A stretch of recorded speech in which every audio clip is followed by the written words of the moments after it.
بدعون کے دلائل سے ہمیں ہٹ کرنی کرنی مننی چاہیے. بسم اللہ الرحمن الرحیم. جی اعوذ باللہ السمیع العلیم من الشیطان الرجیم. بسم اللہ الرحمن الرحیم. اچھا سر، آج 23 مارچ 2012 ہے اور جمعے کا دن ہے، تو کچھ امپورٹنٹ کوسچنز آپ سے کرنا چاہ رہے ہیں. اس میں سب سے پہلی چیز یہ کہ صحیح مسلم میں حدیث ہے غدیر خم کی کہ آپ صلی اللہ علیہ وسلم نے حجۃ الوداع سے واپسی پر خم نامی گاؤں میں خطبہ دیا، جس میں آپ صلی اللہ علیہ وسلم نے پہلے تو قرآن پاک کے بارے میں ترغیب دلائی، اس کے بعد پھر آپ صلی اللہ علیہ وسلم نے اہل بیت کا احترام کرنے، ان کا خیال رکھنے کے بارے میں فرمایا.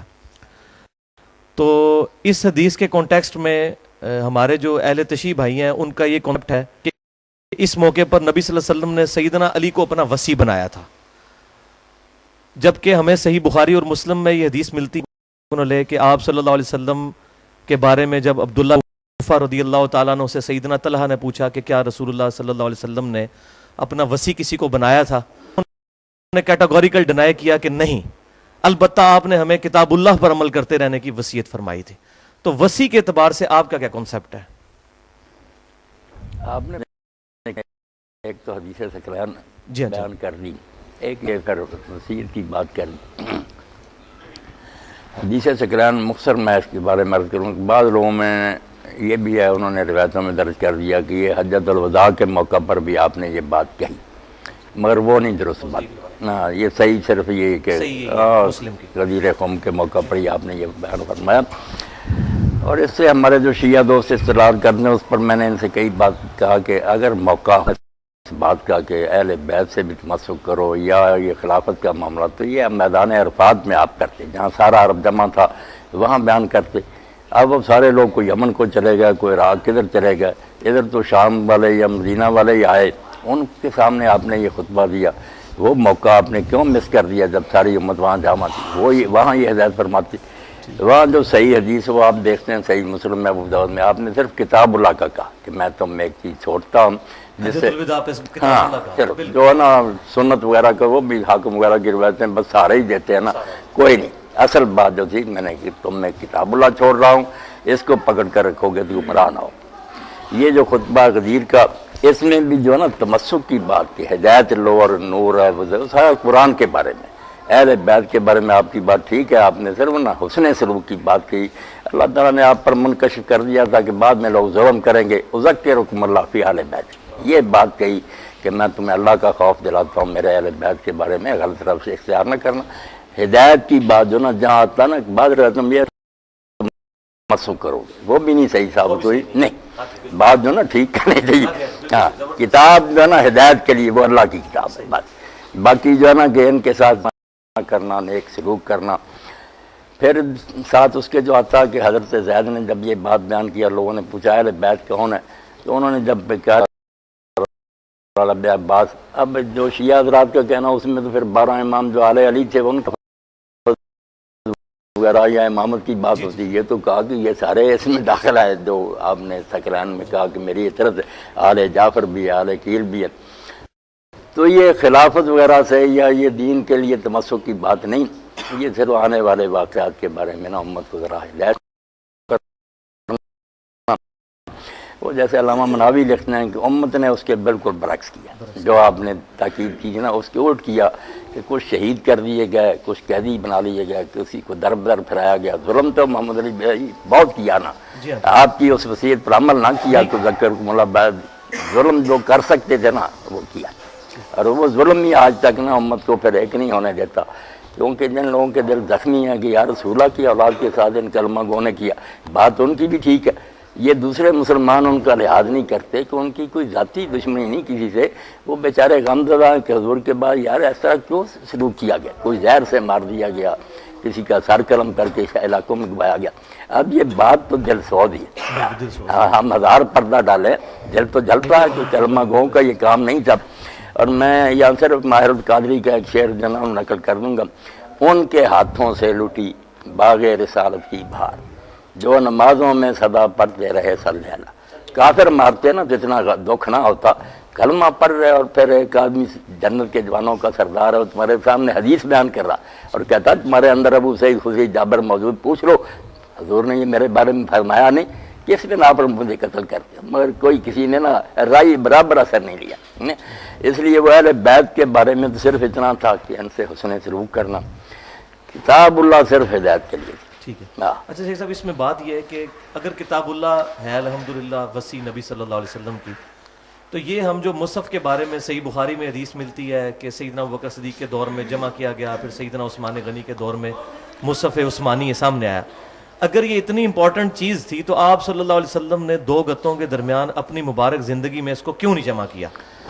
اس بارے میں محمد علی صاحب جو شیعہ حضرات بھی کہتے ہیں کہ بعد میں حضرت علی پھر گھر میں بیٹھ کے قرآن جمع کروں، یہ سنی کہتے ہیں حضرت ابوبکر کو فکر پڑی کہ کاری مارے جا رہے، یہ باتیں جو ہے نا دین سے پوری طرح مطابقت نہیں رکھتی کہ آخری کتاب ہے، زندگی موت اللہ کے ہاتھ میں ہے، رسول اللہ کو اتنی مہرت دے دیتا خدا انا لنا جمع قرآن کہ قرآن تو اکٹھا ہو جاتا، منشر چھوڑ کر جانا خاتم النبیین کا، یہ کوئی قرآن کی حفاظت تو نہ ہوئی کہ لوگ پھر اکٹھا کرنے لگے، اس میں پھر ایک آیت نہ ملی، وہ حضرت عثمان رضی اللہ عنہ کے زمانے میں ملی، پھر ایک کی گواہی دو کے برابر بنائی گئی، باتیں نہیں ٹھیک ہے۔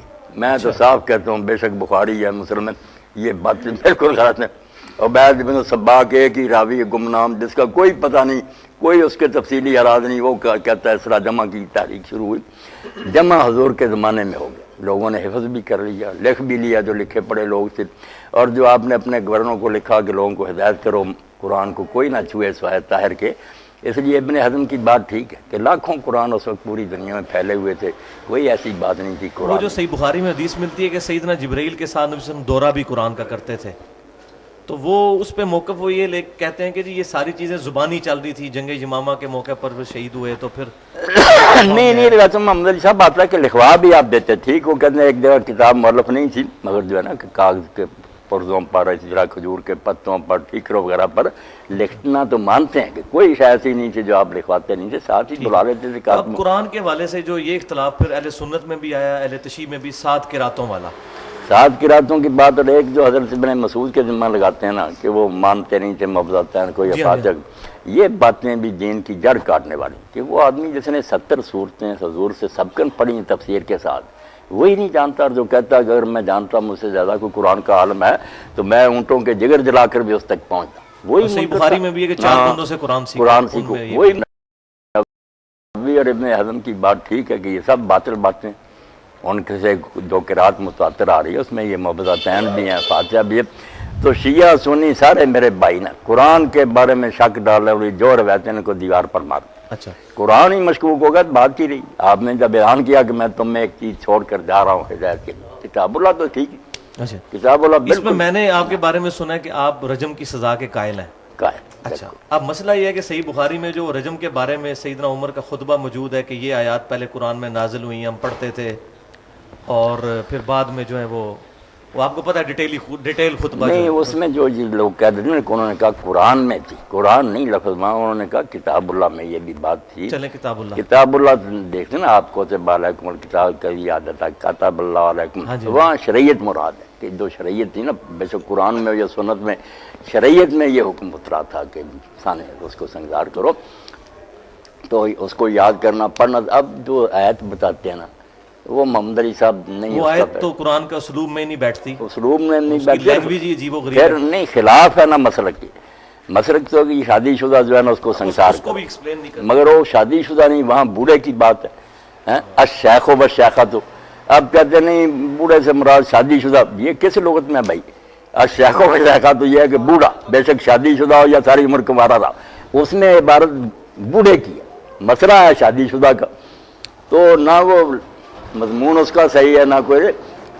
اچھا، ہمیں بس جو امام علامہ خضری نے لکھا نا اصول الفقہ میں، کوئی چیز مجبور نہیں کرتی کہ ہم مانیں کہ قرآن میں کچھ آیتیں تھی جو منسوخ تلاوت ہو گئی، ایسی کوئی دلیل شرعی جتنا اترا تھا پورا ہی ہے، کوئی اللہ نے واپس نہیں لیا، نہ کوئی آیتیں اٹھائی ہیں، جو بھی اس قسم کی روایتیں ساری جو ہے نا کوئی نہ کوئی میں وہ صحیح مسلم میں روایت ہے کہ ہم سیدہ عائشہ سے کہ ہم حضور صلی اللہ علیہ وسلم کی وفات کے بعد بھی رضاعت والی آیات پڑھا کرتے تھے، پہلے 10 مرتبہ 10 رضاعت اتری ہاں تھی، جی، پھر ہاں جی، منسوخ ہوئے 5 رضاعت وہ جب حضور فوت ہوئے پڑھی جاتی تھی. ہاں جی، ہاں اب سارے پھر اس سے جان ہی چھڑاتے نا ہماری صاحب، یا تو نہیں لوگوں کو تو اس میں نسخ نہیں. اس پر آپ کیوں نہیں تعویل کر رہے کہ اس سے مراد کتاب اللہ ہی ہوگی، قرآن نہیں مراد ہوگا؟ نہیں، وہ میں اس کی یہ تعویل کرتا ہوں کہ اگر اس کو ماننے اول تو ہم مجبور نہیں کہ ایسی روایتوں کو مانے، میں نے فلاں سے سنا فلاں سے.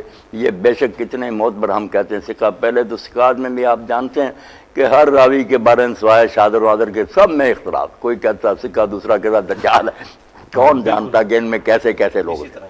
ہم کیوں کتاب اللہ کو مشکوک کریں جو مشرق سے مغرب تک پوری امت کے گھر میں تھی. اب مناظروں میں بے شک بحثیں کرتے رہیں، مگر سارے کافروں نے بھی ڈھونڈ نکالا کہ شیعوں کے گھروں میں خار کسی کے ہاں کوئی اور قرآن ملے نہیں، قرآن ایک ہی ملا سب کے پاس. اس لیے قرآن متواتر یقینی پکی ہے، اس میں کوئی شک نہیں. اگر وہ کہا جائے نا کہ پڑھا جاتا تھا قرآن میں، اس کی تعویل اگر کرنی ہے تو یہ کر لیں کہ وہ لفظ نہیں پڑھے جاتے تھے، بطور تفسیر یہ سمجھا جاتا تھا کہ قرآن میں جو ہے نا کہ رضاعت کی وجہ سے حرام ہو جاتے رشتے. اس کی تشریح تھی کہ وہ محض بائی چانس تھوڑا بہت دودھ پینے سے نہیں، پہلے تھا کہ 10 مرتبہ دودھ پیے، پھر حکم رہ گیا سنت کے مطابق 5. وہ قرآن میں پڑھا جاتا، یعنی قرآن کی یہ تفسیر کی جاتی. ٹھیک ہے. تو شیخ صاحب اس میں جو صحیح بخاری میں ایک روایت ملتی ہے کہ سیدنا علی سے کسی نے پوچھا کہ کیا آپ کو رسول اللہ صلی اللہ علیہ وسلم نے قرآن کے علاوہ بھی کچھ سکھایا؟ تو انہوں نے کہا کہ ہمیں نبی صلی اللہ علیہ وسلم نے قرآن کے علاوہ کوئی چیز نہیں سکھائی الا فہم القرآن، قرآن کا فہم. وہ فہم کدھر ہے اس وقت؟ وہ حدیث کی شکل میں تو ہمارے پاس نہیں. سنت کی فہم شکل میں القرآن بھی کر ایک صحیفہ کا بھی ذکر کیا. جی ایک صحیفہ کا جس میں صحیفہ جو ان کے دیت تلوار وغیرہ کے مسائل میان لکھے میں تھا، اس میں بھی دیت وغیرہ کے احکام لکھے ہوئے تھے. جی تو سنت قرآن سے باہر نہیں. جیسے وہ شاطبی نے الموافقات میں لکھا نا کہ ہم کہہ دیں قرآن ہدایت کے لیے کافی، تو قرآن خود کھیلتا نا سنت کی طرف سنت کہ رسول کی اطاعت کرو، اس کی پیروی کرو. کتنے احکام ہیں، مثلا اذان کا ذکر آ گیا کہ جب اذا نودی للصلاۃ، دوسری جگہ کہ نادیتم، مگر اس کا کوئی طریقہ کہ وہ کیا الفاظ ہیں، کس طرح کہا جائے، یہ سنت سے پتہ چلا. حج کے اس طرح آ جاتا ہے کہ طواف کرو، اب کہاں سے شروع کریں، کتنے چکر لگائیں، تو سنت کی طرف تو جانا ہی پڑے گا. سنت کا انکار نہیں، مگر وہ کتاب اللہ میں ہی داخل ہے. ٹھیک ہے. لیکن اب سنت کے مسئلے میں مسئلہ ہے نا کہ اہل تشیع جو ہیں ان کی اپنی کتابیں ہیں، اہل سنت کی اپنی کتابیں ہیں، اور ایک دوسرے کی کتابوں کو پڑھنا اور اس کو بلکہ کہا جاتا ہے اہل بدعت کی صحبت میں بیٹھنا حرام ہے، بد مذہبوں کی صحبت میں بیٹھنا حرام ہے. اب مسئلہ یہ ہے کہ ایک عام آدمی جو ایک مسلمان گھرانے میں آنکھ کھولتا ہے وہ کدھر جائے، کون سی کتاب پڑھے، کہاں سے سنت بس حاصل یہی کرے؟ بات ہے میرے بھائی محمد علی صاحب جو نا کہ فراہ کے پاس نہ بیٹھو. اب ہر گروہ دوسرے کو اہل بیعت کہتا، اس کا مطلب اعلان آدمی حاصل ہی نہ کرے، تعصب کا شکار ہو جائے. اس سے جان چھڑانی چاہیے. جتنے اہل اسلام نہ کلمہ گو ان سب کا احترام کرے، ان کی کتابیں پڑھیں. یقین جانے میں مطالعہ کے بدلہ بدل بصیرت کہتا ہوں کہ ہر گروہ میں اتنے قیمتی آدمی پیدا ہوئے نا کہ ان کی کتابیں دیکھ کر حیرت ہوتی ہے کہ علم کے یہ جبال تھے، پہاڑ تھے. تقوی اور پرہیزگاری میں وہ کافر نہیں مرنا چاہیے. وہی بات آپ کی کہ پہنچا الگ الگ، کسی کو راویوں نے کچھ بتایا، کسی نے اپنی جگہ، وہ بیچارے مطمئن ہے کہ حضور نے یہ فرمایا. اور اس میں جو اختلافات ہم نے ابھار دیے نا، نماز کے کچھ ظواہر ہیں ان کو چھال دیتے ہیں، ورنہ 999 باتیں اگر حدیثیں جمع کی جائے نا مجمع البحرین، ادھر سنی، ادھر شیعہ، اخلاقیات، ادھر معاملات، ادھر آپس ہے، تقریباً ایک ہی بات. انسان بننے کے لیے سب کے پاس ایک، مگر ان کو چھوڑ کر جب آ جاتا نا پاؤں دھونے یا مسا کرنا، ہاتھ چھوڑنے، اور 2-4 باتیں اتنی ہم اچھالتے ہیں کہ لوگ سمجھ یار اسلام میں جھگڑا ہی جھگڑا. ٹھیک ہے. وہ رجم کی تو ہاں. اچھا، اب آپ کی جو ایکسپرٹیز ہیں جس موضوع پہ، مینلی تو میں وہ ٹاپک ایڈریس کرنا. غامدی صاحب نے اس پر جو لکھا نا رجم پر، اور بعض حدیثوں میں اضطراب ثابت کیا. میں اس بارے میں ذرا بتا دوں، میں نے دیکھا اور اس کو ابن حجر نے بھی نا حضرت پادری میں نقل کیا اور کہا یہ معنی تو مناسب، بات بڑی ٹھوس ہے، اور کئی صحابہ سے نقل کیا کہ ان کا یہی مسلک تھا. مگر کہتے ہیں شاذ ہے. غامدی صاحب مانتے ہیں، غامدی صاحب اس کی تعویل کرتے ہیں، وہ کہتے نہیں ہیں گنڈوں کے لیے وغیرہ، ہم مرتد کے لیے جس طرح سزا ہے اس طرح یہ جو وہ فساد پھر فی الارض کرتے ہیں. محاربہ کے تحت لے جاتے ہیں. وہ ساری باتیں میں نے پڑھی. ٹھیک ہے. مگر جو حدیثوں میں کہتے ہیں نا کہ کسی طرف آتا ہے کہ رجم اور جلد دونوں کرو، کوڑے بھی مارو، سنسار بھی کرو، جمع آتا ہے بادام سامت کی. کسی میں صرف کوڑے آتا ہے، کہیں کسی میں سنسار آتا ہے، کسی میں سال کی جلاوت نہیں ہے. تو اس بارے میں بعض صحابہ کا بھی مطلب فتح الباری میں، اور شیعہ جو فقہ ہے اس میں نا محمد علی صاحب بہت اچھے طریقے سے بات واضح کی اور سمجھ میں بھی آتی کہ جیسے جیسے جرم شدید ہوتا جاتا سزا بڑھتی جاتی. ایک ہے محض زانی اور زانیہ، ان کے ساتھ اور کوئی قید نہیں، صرف شاید زنا کیا وہ کموارے ہیں، ٹھیک ہے، ان کے لیے وہ قرآن پاک کی سزا.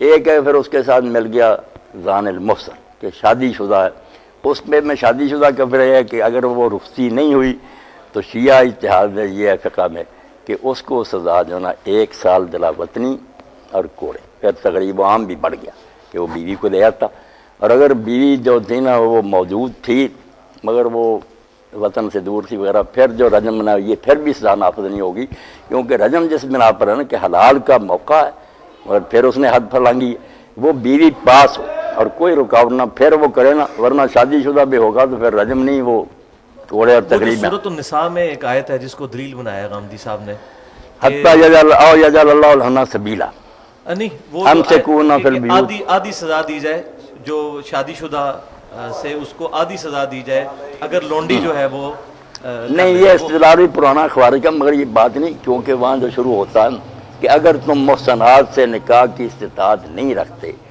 تو لونڈیوں کے ساتھ ان کے مالکوں کی اجازت سے نکاح. اب جو ہے کہ محسنات سے نکاح اگر مانا شادی شدہ کر لیں تو شادی شدہ سے تو نکاح حرام ہے. وہ فکرہ جو ہے نا کہ اگر تم میں استطاعت نہیں محسنات کے، اس سے پتہ چلتا ہے آزاد کہ آزاد عورتوں سے نکاح کی اگر طاقت نہیں. یہی پھر مانا آ گیا کہ جب شادی ہو جائے لونڈی کے ساتھ اور زنا کرے تو جو پہلے آتا نا کرے محسنات کے ساتھ نکاح کی استطاعت، وہاں جو مانا لیا تھا نا شادی شدہ، ہاں یہی نہیں بات ہی شروع یہ وہاں سے ہوئی. آپ کا کنسیپٹ میں اچھا وہ میں اب چاہ رہا تھا کہ آپ تھوڑا ایڈریس کر دیں جو آپ کی ایکسپرٹیز ہیں جس ٹاپک پہ، اس پہ اب میں باقی کوسچن کرنا چاہتا ہوں. ایک تو یہ بتائیے کہ ابھی عوام الناس کو کافی آپ کے بارے میں کنفیوژن ہے. جب میں نے بھی پچھلے سال 10 دسمبر 2011 کو حسینیت اور یزیدی والا لیکچر ریکارڈ کرایا تو مجھے لوگوں نے کہا یہ آپ مولانا صاحب کے شاگرد ہیں. نہیں کوئی پہلی ملاقات ہے.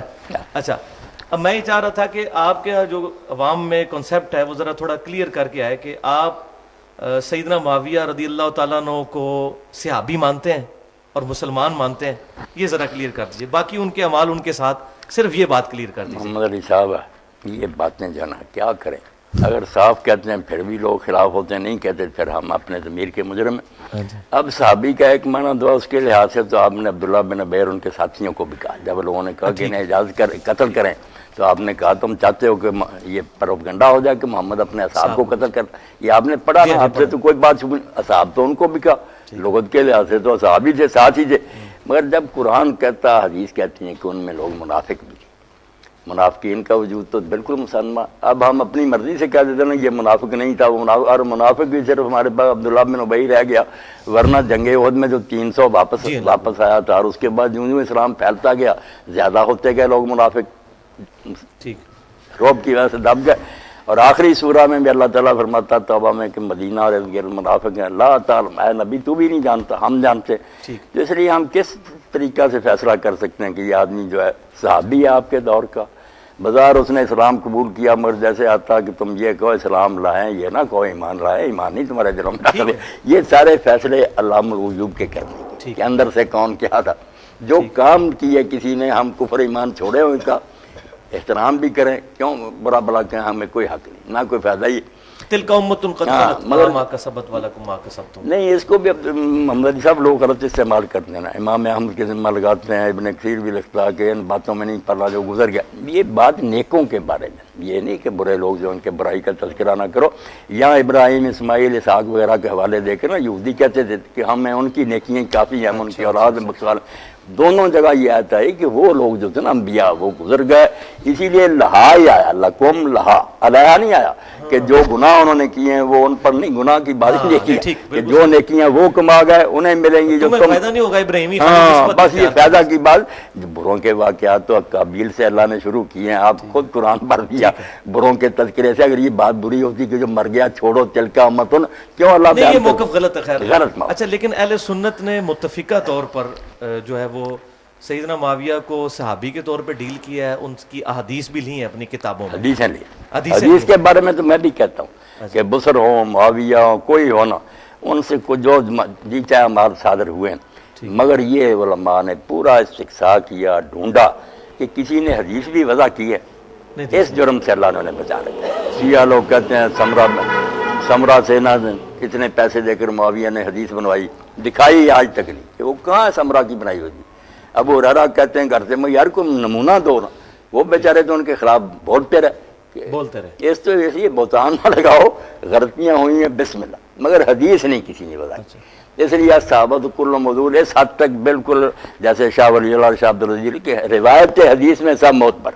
ٹھیک ہے. آ جائیں نیچے کے راوی دیکھیں صحابی آ گیا حدیث نہیں اس نے گھڑی پھر حدیث مان. آپ چونکہ ایک خاص حدیث میں مانتا ہوں ہر ایک کی مانتا ہوں, حدیث میں کوئی شک شیخ صاحب آپ ایک خاص مکتبہ فکر کے ظاہر پلیٹ فارم سے ایک بات کرتے ہیں, اگرچہ آپ کی نیوٹرل بات ہے نہیں. میری بات نیوٹرل ہے لیکن کسی نہ کسی درجے میں اہل یہی کہتے ہیں مسئلہ ہے. جی ہاں.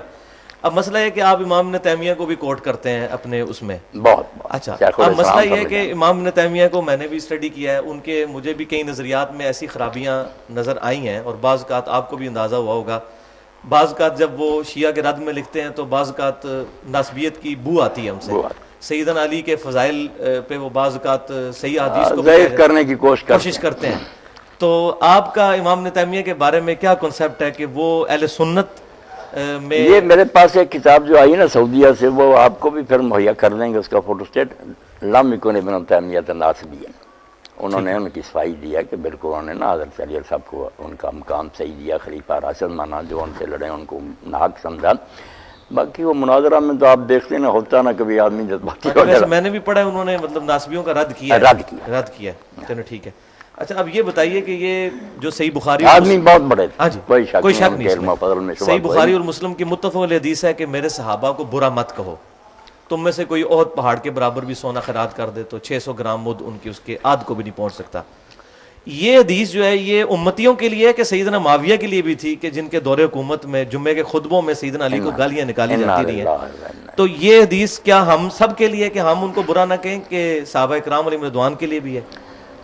اس کا جو پس منظر آپ دیکھتے ہیں نا کہ حضرت عبد الرحمن بن عوف رضی اللہ تعالیٰ عنہ کو حضرت خالد بن ولید نے گالیاں دی, گالیاں انہوں نے دی, یہ پورا ٹکڑا نہیں پڑھتے. خالد نے گالیاں دی حضرت عبد الرحمن بن عوف کو, معاملہ حضور تک پہنچا. تو آپ نے خالد اور ان لوگوں کو نا, اس لیے امام نبوی کہتے ہیں کہ اس حدیث میں جو کہا نا صحابہ کو بڑا گناہ کو, یہ مخصوص صحابی جو صلح حدیبیہ سے پہلے ایمان لائے تھے, ورنہ خالد بھی صحابی تھے. آپ نے کہا تم میرے اصحاب کو برا نہ کرو, تم میں سے اب سون بہت پہاڑ. اس کا خطاب جو تھا نا صلح حدیبیہ کے بعد والے مسلمانوں سے تھا, وہ عام مانوں میں تو وہ بھی صحابی تھے, مگر آپ نے اس میں خاص کہا کہ جن کو تم گالیاں دے دو سابقون کو, ان کے برابر تم اب ہو سکتے ہو. ہمیں بھی حکم بعد میں ٹھیک ہے پہنچ گیا, ہم پر بھی لاگو, مگر مخاطب اس کے حضرت خالد اور ان کے ساتھی تھے کہ تم برا کہتے ہو. اچھا, صحیح بخاری میں ایک روایت ملتی ہے جس میں غزوہ خندق والے چیپٹر میں کہ سیدنا معاویہ رضی اللہ تعالیٰ عنہ جو ہیں عبداللہ بن عمر کی طرف کنایا کر کے بات کرتے ہیں کہ تم میں سے جس شخص کو خلافت کی خواہش ہے وہ اپنا سر اٹھائے, میں اس کے باپ سے بھی زیادہ خلافت کا حقدار ہوں. اچھا, اب استغفر اللہ واتوب الیہ, سیدنا عمر کے بارے میں اتنا زیادہ سخت الفاظ جو سیدنا معاویہ کے زبان سے نکلے, اس کی وجہ کیا تھی؟ ان کا تو مسئلہ ہونا چاہیے تھا تحکیم کے مسئلے میں عبداللہ بن عمر کے ساتھ, حضرت عمر کو انہوں نے کیوں تختہ مشق بنایا ہے اس مسئلے میں کہ میں تیرے باپ سے بھی زیادہ خلافت کا حقدار ہوں؟ کیا اس کی وجہ وہ تو نہیں ہے کہ وہ صحیح بخاری میں ایک رجم والی اسی حدیث میں ہے کہ سیدنا عمر رضی اللہ تعالیٰ کو کسی نے بتایا کہ جب عمر مر جائے گا تو ہم فلاں بندے کی بیعت کر لیں گے. یہ فلاں بندہ جو اس میں موجود نہیں ہے کون ہے اور یہ کون لوگ تھے؟ ذرا اس کو ذرا پوائنٹ آؤٹ کر دیں. یہ جو انہوں نے کہا نا کہ سر اونچا کرے جو خلافت کا امیدوار بنتا, میں اس سے اور اس کے بعد سے بہتر ہوں, اس کے بارے میں کچھ تو بھائی محمد علی یہ کہتے ہیں کہ ابن عمر وغیرہ کوئی یہ ان کی طرف سے ان کی بات کرو, حضرت عمر مخاطب تھے, مگر بہت سے یہ بھی کہتے ہیں کہ نہیں وہ حضرت علی اور ان کی اولاد کے بارے میں کہہ رہے تھے کہ جو کہتے ہیں ہم اور ہمارے باپ زیادہ خلافت کے حقدار وہ سر اونچا کریں. اور حضرت ابن عمر نے بھی اپنا نہیں کہا, یہی کہا کہ میرا جی تو چاہ کہ میں اپنا چھوڑ کر نا یہ جو اس طرح بیٹھے تھے گوٹ, میں ایسے کہوں کہ وہ زیادہ حقدار ہے جس نے تجھے اور تیرے باپ کو نا مار مار کر اسلام میں داخل کیا.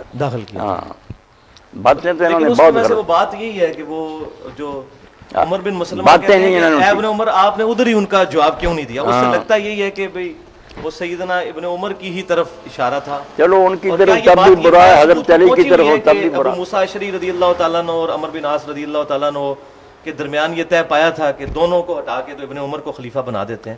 یہ بات پایا ثبوت تک پہنچی ہوئی ہے تحکیم کے دوران, مگر ذکر تو ہے نا تبری وغیرہ تاریخوں میں. اچھا, تاریخوں میں ملتا ہے. اچھا یہ بتائیے کہ سعد بن عبادہ رضی اللہ تعالیٰ عنہ نے بیعت نہیں کی تھی سیدنا ابو بکر کی, تو اس کے بعد ان کا کیا مستقبل ہوا ہے؟ کدھر گئے وہ؟ اس کے بعد کوئی ذکر نہیں ان کا ملتا.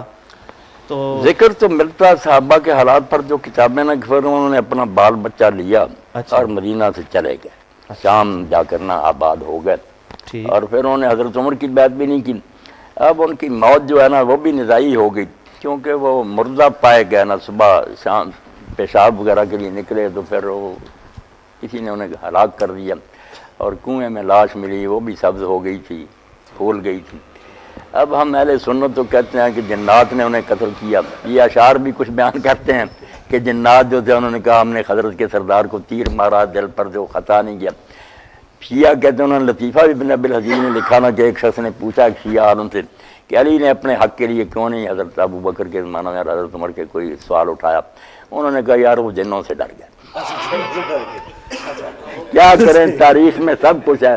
اچھا صحیح ہے۔ شیخ صاحب، سیدنا ابو بکر صدیق رضی اللہ تعالیٰ عنہ پر 6 مہینے کے بعد سیدنا علی نے ان کی بیعت کی، اس میں سیدنا ابو بکر بھی اشکبار ہوئے اور انہوں نے ان کی جو ریزرویشن تھی ان کا احترام کیا، اور سیدنا علی نے بھی تعریف کی ممبر پہ آ کر۔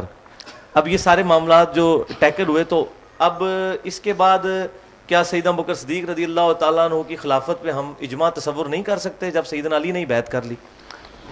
جیسے اپنے جو فقہاء اصولی ہیں انہوں نے یہ بات کہی کہ یار یہ اجماع جو ہے، اب ہمارا تو ہے کہ دل سے حضرت علی ان کے ساتھیوں نے بیعت کر رہی، وہ کہتے ہیں یہ شیعہ حضرات کو یہ غلط فہمی ہو گئی ہے، ان کے دل میں یہ شبہ بیٹھ گیا کہ اگر پہلے کرنی ہوتی خوش دلی سے شروع نہ کر رہے تھے، تو جب بتایا گیا کہ حضرت سیدہ فاطمہ جب فوت ہو گئیں تو وہاں پھر محمد علی بھائی آتا نا کہ لوگوں کے چہرے جو تھے نا حضرت علی نے دیکھا وہ بدل گیا، میرا احترام نہیں رہا، انہوں نے پھر بلایا اور ساتھ ہی کہا کہ اکیلے آنا، اور وہاں لکھا کراہیت المحضرت، عمر نہ ہمارے گھر آئے ہیں۔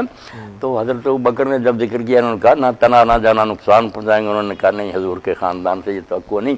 تو وہاں حضرت علی نے جو کچھ پھر کہا کہ ہمیں کوئی حسد نہیں، نام کوئی اس کا لالچ رکھتے ہیں، مگر حضور کا خاندان ہونے کی وجہ سے ہمارا اس میں بڑا دخل تھا، مگر کسی نے مشورہ تک میں بھی ہمیں نہ بلایا، تو پھر حضرت ابوبکر روتے ہی رہنا۔ جی جی۔ تو اب ان کے دل میں جیسے مزیر الغواشی ہے نا، اصول شاشی کی شرح لکھی انہوں نے، تو کہتے ہیں کہ اب بھی ان کے ذہن میں ہے کہ جو بیعت کی نا وہ اسلام کی بہتری کے لیے انہوں نے کر لی کہ چلو مسلمانوں میں فساد ختم ہو جائے، ورنہ آپ جانتے ہیں نا کہ جو کچھ ہو سکتا ابو سفیان نے کرنا چاہا، حضرت علی اگر اس کا شکار ہو جاتے سازش کا تو اسلام مٹ جاتا۔ وہ حضرت عباس سے ملے اور کہنے لگے یار یہ کیا ہوا کہ عبد مناف کی اولاد کو چھوڑ کر انہوں نے بنو تیم کے ایک آدمی کو خلیفہ بنا لیا، 2-3 آدمی مکے، چلو اٹھو علی کو کھڑا کریں اور میں مدینہ سواروں اور پیادوں سے بھر دوں گا اس کی حمایت کے لیے۔ جب حضرت عباس بھی قائل ہو گئے، حضرت علی سے بات کی، اگر وہ محمد علی بیٹا مان جاتے نا بات، اسلام وہیں ختم ہو جاتا۔ انہوں نے بہت دور اندیشی سے کام نے کہا جاہلیت ہم اسلام، کفر میں بھی تو اسلام کا برا سوچتا رہا، اب بھی سوچتا۔ کون ہے وہ پیادے جو میری امداد کے لیے تو لائے گا؟ وہی جو خندق وغیرہ میں لایا تھا، میری امداد کے بہانے لائے گا، نہ میں رہوں گا نہ ابو بکر رہے گا، جا آرام کر، جو بن گیا ٹھیک ہے ہم اس کو قبول کرتے ہیں۔ اچھا، آپ کا کیا اس بارے میں کنسیپٹ ہے کہ جو بعض لوگ کہتے ہیں کہ سیدنا حسن کو زہر جو ہے وہ سیدنا معاویہ نے دیا تھا، بعض لوگ کہتے ہیں یزید نے دیا تھا، اس کے بارے میں کیا پوائنٹ آف ویو ہے آپ کا؟ آپ دیکھتے ہیں کہ اس طرح کی سازشوں کے ثبوت تو نہیں ہوتے کہ لوگ بیان کریں کہ ہمیں تو ویسے ملتی ہیں کہ ان کو زہر دیا گیا زہر، تک تو ہے، یہ تو سب نے لکھا جی ہے ہاں۔ کہ ماتا مسمومن شہید ہوئے وہ زہر سے ہی۔ ٹھیک، اور یہ بھی ہماری اتنی بڑی شرح ہے انور محبود، اس میں وہ لکھتے ہیں کہ یہ جعدہ بنت اشعث نے یزید بن معاویہ کے اشارہ سے یہ کام کیا، ان کی ایک بیوی نے، ابھی بیوی نے۔ اچھا اب یہ بتائیے جو موت پر ہوا نا معاملہ کہ جب حضرت حسن فوت ہو گیا تو مقدام بن مہدی کربن کے ساتھی گئے تھے، تو حضرت معاویہ نے بتایا کہ تمہیں پتہ علی ابن حسین ابن علی فوت ہو گیا، تو حضرت مقدام نے دیکھو نا اخلاقی فریضہ تھا، صحابی سے کہا انا للہ، تو انہوں نے کہا تعدھا مصیبتاً، حسن کا مرنا کوئی افسوس کی بات ہے، اور ایک درباری بولا کہ جمرات نطفہ اللہ، وہ تو آگ کا انگارہ تھا جو خدا نے بجھا دیا، تو وہاں صحابی رسول نے کہا یار افسوس ہے حضور کی ران پر ہوتا تھا اور آپ اس کے لیے یہ کلمے فرماتے تھے اور تم نے اس کی موت پر انا للہ نہیں برداشت کیا۔ یہ باتیں بتاتی ہے نا کہ یہ سازش ان لوگوں نے کی ہے۔ ٹھیک۔ اچھا، اسی ابو داؤد کی یہ والی مقدام بن مہدی والی حدیث میں آگے چلتا ہے کہ وہ پھر کہتے ہیں میں تیرا دل جلاؤں گا، یہ پھر تین خلافت باتیں کے بارے میں جب کہتے رہتے ہیں حضرت حسن نے صلح کر لی، اس میں یہ نہیں بتاتے کہ ان شرائط میں تھا کہ اگر میں زندہ ہوں گا اس وقت تو پھر دوبارہ خلیفہ میں ہوں گا، اور دوسری بات کہ اگر میں نہ ہوا تو تم اپنے بعد کسی کو ولی عہد نہیں مقرر کر سکتے، امت شورا کے ذریعے چنے گے. ٹھیک ہے. سب اچھا اس میں یہ ایک ناسبی ہم پہ اعتراض کرتے ہیں کہ اگر سیدنا علی نے حسن کو اپنے بعد بنایا ہے تو اگر سیدنا معاویہ نے بنا دیا یزید کو تو کیا ہوا؟ کیا یہ چیز یہ محمد علی بھائی بالکل جھوٹ بولتے ہیں. ایک تو شیعہ عقیدہ اس میں علی نے کیا مقرر کرنا, وہ تو کہتے ہیں اللہ نے 12 مقرر کر دیے جیسے نبی مقرر کی, وہ تو بات ہی الگ ہے. دوسری سنیوں کی بات تو بہت صاف آتا, آپ نے کہا نہ میں تمہیں حکم دیتا ہوں نہ تمہیں منع کرتا ہوں, تو افسر تم خود بہتر جانتے ہو, جی چاہے کر لینا بیعت نے. وہ تو حضرت عبداللہ بن عباس نے بعد میں تقریر کی نا کہ علی فوت ہو گئے, یہ ان کا بیٹا ہے, اگر تم چاہو اس کی بیعت کر رہا ہوں. یہ کہاں پہ ہے یہ چیز؟ یہ حاکم میں ہے. ہاں اس لیے نا کوئی نہیں انہوں نے مقرر کیا, جھوٹ بولتے ہیں. کوئی مقرر. اچھا یہ بتائیے کہ یہ پھر جو اب یہ جو بخاری مسلم میں 12 خلیفوں والی حدیث ملتی ہے, یہ 12 خلیفے کچھ ناسبی تو وہ ان کو گننا شروع کر دیتے ہیں, بعد میں بنو امیہ کے خلیفوں کو بھی. اہل تشیع کا کنسیپٹ ائمہ کی طرف جاتا ہے. یہ امت کو یہ حدیث کیسے سمجھ آئے گی یہ 12 خلیفہ کون ہے؟ یہ تو آپ دیکھتے ہیں نا شرح لکھنے والے تھک گئے, اتنے قول ہیں. ہاں جی. آخر میں کوئی کہہ دیتے ہیں متشابہات میں سے, مگر خلیفہ جو ہے نا یا عمرا, اس میں پھر نا شیعہ حضرات والے ائمہ جو نا بہت چوٹی کے لوگ ہیں, لیکن حکومت نہیں, وہ حکومت نہیں ملی. ان میں سے حضرت امیر المومنین علی ہیں, بعد میں حضرت حسن ہیں, پھر امام مہدی ہو سکتے ہیں. درمیان میں کوئی نہ حاکم وقت نہیں ہوا. لائق بے شک وہ خلافت کے دوسروں سے زیادہ عمر نہیں نا ان کو فی الواقع ملی, اس لیے وہ تو مراد نہیں. دوسرے جو ناسبی لیتے ہیں کہ لگاتار, اس میں وہ پھر کہتے ہیں ناسبیوں کو دفع کریں, مگر جو اہل سنت میں سے قائل ہے نا کہ لگاتار یزید بھی آگے, یہ ہمارے شیعہ دو دکھاتے ہیں, یہ دیکھو مولا علی قاری نے شرح فقہ نے یزید کو بھی لکھا. بھئی انہوں نے لکھا, ساتھ ہی کہتے ہیں ظالم ہے, بے ایمان ہے, فاسق ہے. وہ کب نیک کہتے ہیں؟ وہ کہتے ہیں اس حدیث میں ان کی مدح نہیں آئی خلیفوں کی, صرف ان کا جو پیریڈ ہے نا وہاں تک کہا کہ اسلام کا غلبہ ہوگا, بعد میں جو نا روب جاتا رہے گا. وہ ٹھیک ہے, جب انہوں نے بنو امیہ نے خود ہی آپس میں ایک خلیفے کو قتل کر دیا, 2 حکومتیں بن گئی, عباسیوں کی الگ, اسپین میں ان کو بنو امیہ, پھر مسلمانوں کی وہ طاقت نہیں رہی. وہ کہتے ہیں ان امیروں کی کوئی مدح کا کلمہ آپ نے نہیں کہا, ان تک اسلام جو ہے نا اس کا غلبہ رہے گا, دنیا پر اس کا روب رہے گا. عمر بن عبد اور جو شاہ ہے نا ابن کثیر اور امام ابن زین, ان کا جو ہے کہ قیامت تک 12 ہوں گے عادلی خلفائے راشدین, مگر لگاتار نہیں 12. آخری جو ہے نا امام المہدی ہوں, امام ابن تیمیہ اور امام ابن کثیر, یہ دونوں اس کے تو بڑا اچھا ہو گیا کہ یہ 12 ہوں گے بھی عادل اور متقی, مگر کچھ ہو گئے اور آخر میں جا کر امام مہدی. انہوں نے نہیں یہ معاویہ کو بھی نہیں شمار کیا نا یزید وغیرہ. البدایہ والنہایہ اور منہاج السنہ. اچھا ایک یہ بڑا اس میں خطرناک کوسچن ہے کہ جو صحیح بخاری میں عمار بن یاسر کے بارے میں حدیث ہے, اس میں الفاظ بڑے سخت ہیں کہ عمار ان کو جنت کی طرف بلائے گا, وہ عمار کو دوزخ کی طرف بلائے گا. وہ دوزخ کیا ہے, اس کی کیا تعویل ہو سکتی ہے؟ اب ایک طرف ہم وہ صحیح بخاری کی حدیث لیتے ہیں کہ نبی صلی اللہ علیہ وسلم نے فرمایا کہ میرا بیٹا سید ہے, اس کی وجہ سے 2 مسلمانوں کے گروہوں میں صلح ہو جائے گی. تو مسلمان کے بارے میں تو ہمارا عقیدہ ہے اس نے الٹیمیٹلی جنت میں جانا ہی ہے. وہاں وہ پڑھتے ہیں دوزخ کی طرف بلائے گا. کیا وہ راستہ دوزخ کا ہے, یہ واقعی دوزخ ہے, یہ کیا اس کی تعویل کریں؟ نہیں, اگر یہ بانے مسلمانوں کے 2 گروہوں کی صلح کرائے گا, بالکل ٹھیک ہے, دونوں گروہ مسلم ہی کہلاتے تھے نا, مگر مومن تھے دونوں, یعنی اندر سے جیسے لما یدخل الایمان, کون جانتا کہ مسلم ہے. مسلم تو سب مانتے ہیں کہ بازار وہ کلمہ بھی پڑھتے تھے, نمازیں, سو کارڈ تو کہنا مسلم کہہ رہا ہے. دوزخ کی طرف بلاتے ہیں.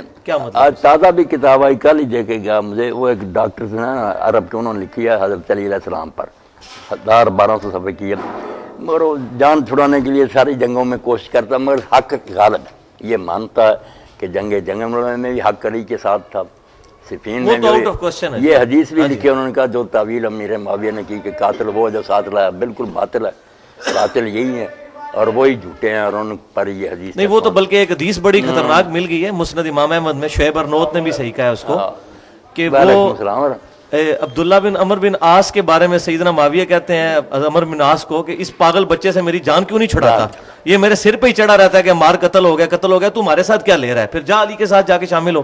تو ان کا میں اس لیے شامل ہوں کہ مجھے نبی صلی اللہ علیہ وسلم نے فرمایا تھا اپنے باپ کے ساتھ. تو وہ تو کلیئر ہو گیا کہ سیدنا معاویہ سے یہ معاملہ ہوا ہے. نہیں, انہوں نے نہیں قتل کیا. اچھا, وہ ابو الغادیہ کا نام آتا ہے, اور مسند امام احمد میں مسند ابی غادیہ موجود ہے, اب ہمارے اہل سنت یہ کہتے ہیں وہ صحابی ہے، اس سے حدیثیں لی ہوئی ہیں صحابیاں- احمد بن حنبل نے، صحابیاں اور آپ بلکہ- کہہ رہے ہیں کہ عمار کا قاتل جو ہے وہ دوستی ہے. دوسری قاتل ہوا طالب فنار.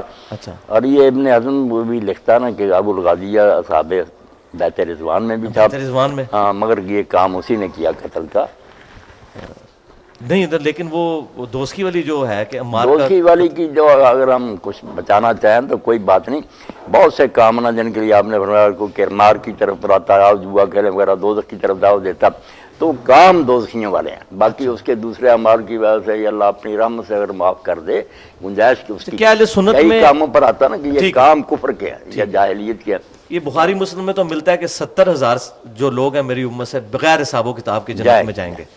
کیا یہ بھی کہیں کسی حدیث میں ملتا ہے کہ تمام صحابہ جو ہیں وہ ڈائریکٹ جنت میں جائیں گے، کسی کو دوزخ کا پھیرا نہیں لگے گا؟ نہیں، یہ جو ابن حزم وغیرہ نے عقیدہ بنا لیا نا کہ سارے جو ہے نا جنتی ہیں، یہ اس کی کوئی دلیل نہیں. کیونکہ 70,000 سے تو زیادہ قرآن میں ان کی مزہ بھی بڑی ہے. جو کبھی کبھی کوتاہیاں ہوئی وہ بھی قرآن بڑا پڑا. اب آنکھیں بند تو نہیں کرنی چاہیے، بشری تھے، کئی موقع پر اللہ نے ٹوکا. جنگ احد میں دوڑ گئے تو اللہ نے اساتم رسول کہا کہ تم نے رسول کی نافرمانی.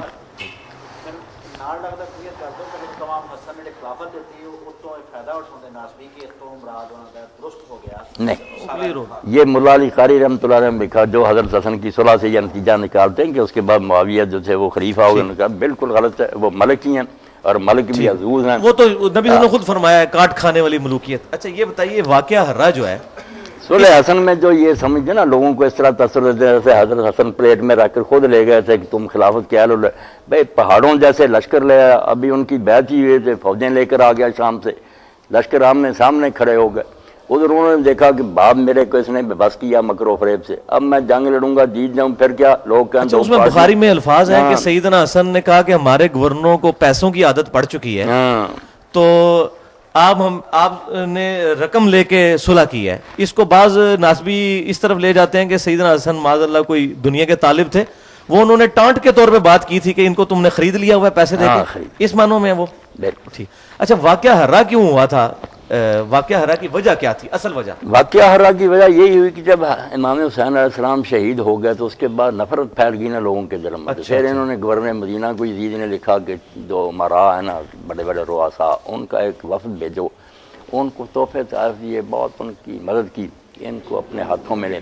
مگر انہوں نے جب کرتوت اس کے دیکھے نا تو واپس آئے اور لوگ پھر مسجد میں جمع ہوئے کہ رپورٹ دو. انہوں نے کہا بس اگر تم پتھروں کی بارش سے بچنا چاہتے ہو تو اس طرح پگڑیاں اتار کر پھینک لی کہ جیسے ہم نے اس کی بیعت پھینک لی ہے. بیعت پھینک دو. ہم ایسے شخص کے پاس سے آ رہے ہیں جس کے پاس نہ دین ہے نہ اسلام کوئی نہیں. اس لیے مدینہ والوں نے پھر ان کے کہنے پر بڑے بڑے وہ صاحب تھے کہ لیکن وہ عبداللہ بن عمر کیوں صحیح مسلم میں آتا ہے کہ وہ لوگوں کے پاس جاتے تھے کہ بیعت نہ توڑو بیعت نہ توڑو. ایک عبداللہ بن عمر ہی ہے نا جنہوں نے اپنے بچوں وغیرہ کو اکٹھا کیا. پورا مدینہ جو تھا ٹھیک ہے وہاں سارا ایک اہل مدینہ نے خراب بیعتیں کر لیا. اچھا عبداللہ بن زبیر رضی اللہ تعالیٰ اب عبداللہ بن عمر رضی اللہ کو دیکھیں نا کمزوری سمجھ لیں کہ علی رضی اللہ کی بیعت نہیں کی. ہاں یہ بھی پوچھنا تھا کیوں نہیں کی. بعد میں معاویہ کی کر لی، پھر یزید کی بھی کر لی، پھر عبد الملک کو بھی خط لکھ دیا کہ میں آپ. ہاں وہ بخاری میں موجود ہے. یہ کیا چکر ہوا ہے عبداللہ بن عمر والا؟ سمجھ نہیں آتی. ایک طرف تو یہ گروہ جو ہے نا ہمارے سامنے حدیثیں لاتا ہے کہ خلیفہ فاسق فاجر بھی ہونا، تمہارا مال لوٹ لے مارے، اس کے خلاف کچھ نہ کرو. علی جو ہے اتنے درجے کا بھی نہیں تھا، چلو معاویہ جی سے ہلکا ہی سمجھو. وہ فاسق فاجر ہی معادلہ ہوتا بن گیا ہے. تمہاری جو حدیثیں کہ فاسق فاجر کے خلاف عروج نا اس پر ہی عمل کر لیتے، اس کو فاسق فاجر سمجھ کر اس کا ساتھ دے دیتے.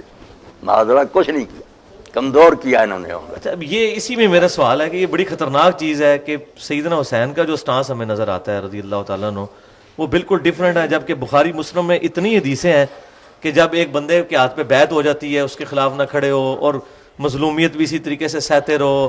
اور یہاں تک کہ صحیح مسلم میں موجود ہے، ایک میں یہ بات پوری کر لوں، صحیح مسلم میں ہے کہ عمر بن عاص کے بیٹے عبداللہ بن عمر کے پاس کوئی شخص آیا، اس نے کہا کہ یہ آپ کے چچا کا لڑکا معاویہ کہتا ہے ہم لوگوں کا مال حرام طریقے سے کھائیں اور لوگوں کو قتل کریں.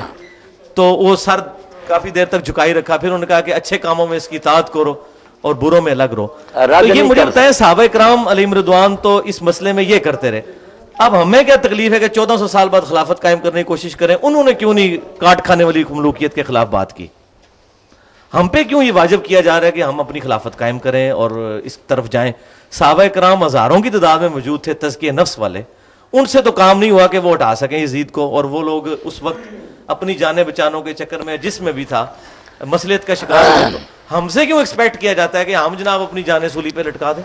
اس کے بارے میں آپ کا کیا موقف؟ 2-3 باتیں بیان ہو جائیں اور بس سلسلہ بن کے. ایک تو جو ہے خروج کا مسئلہ، کہ جو ممانت کی روایت ہے نا کہ خلیفہ فاسق فاجر بھی ہوتے، یہ بعد میں جس کو فسق لاحق ہو جائے نا، پہلے سالے تھا صحیح طریقہ سے امت نے چنا، خلافت اس کی صحیح منعقد دی، بعد میں فاسق ہو گیا.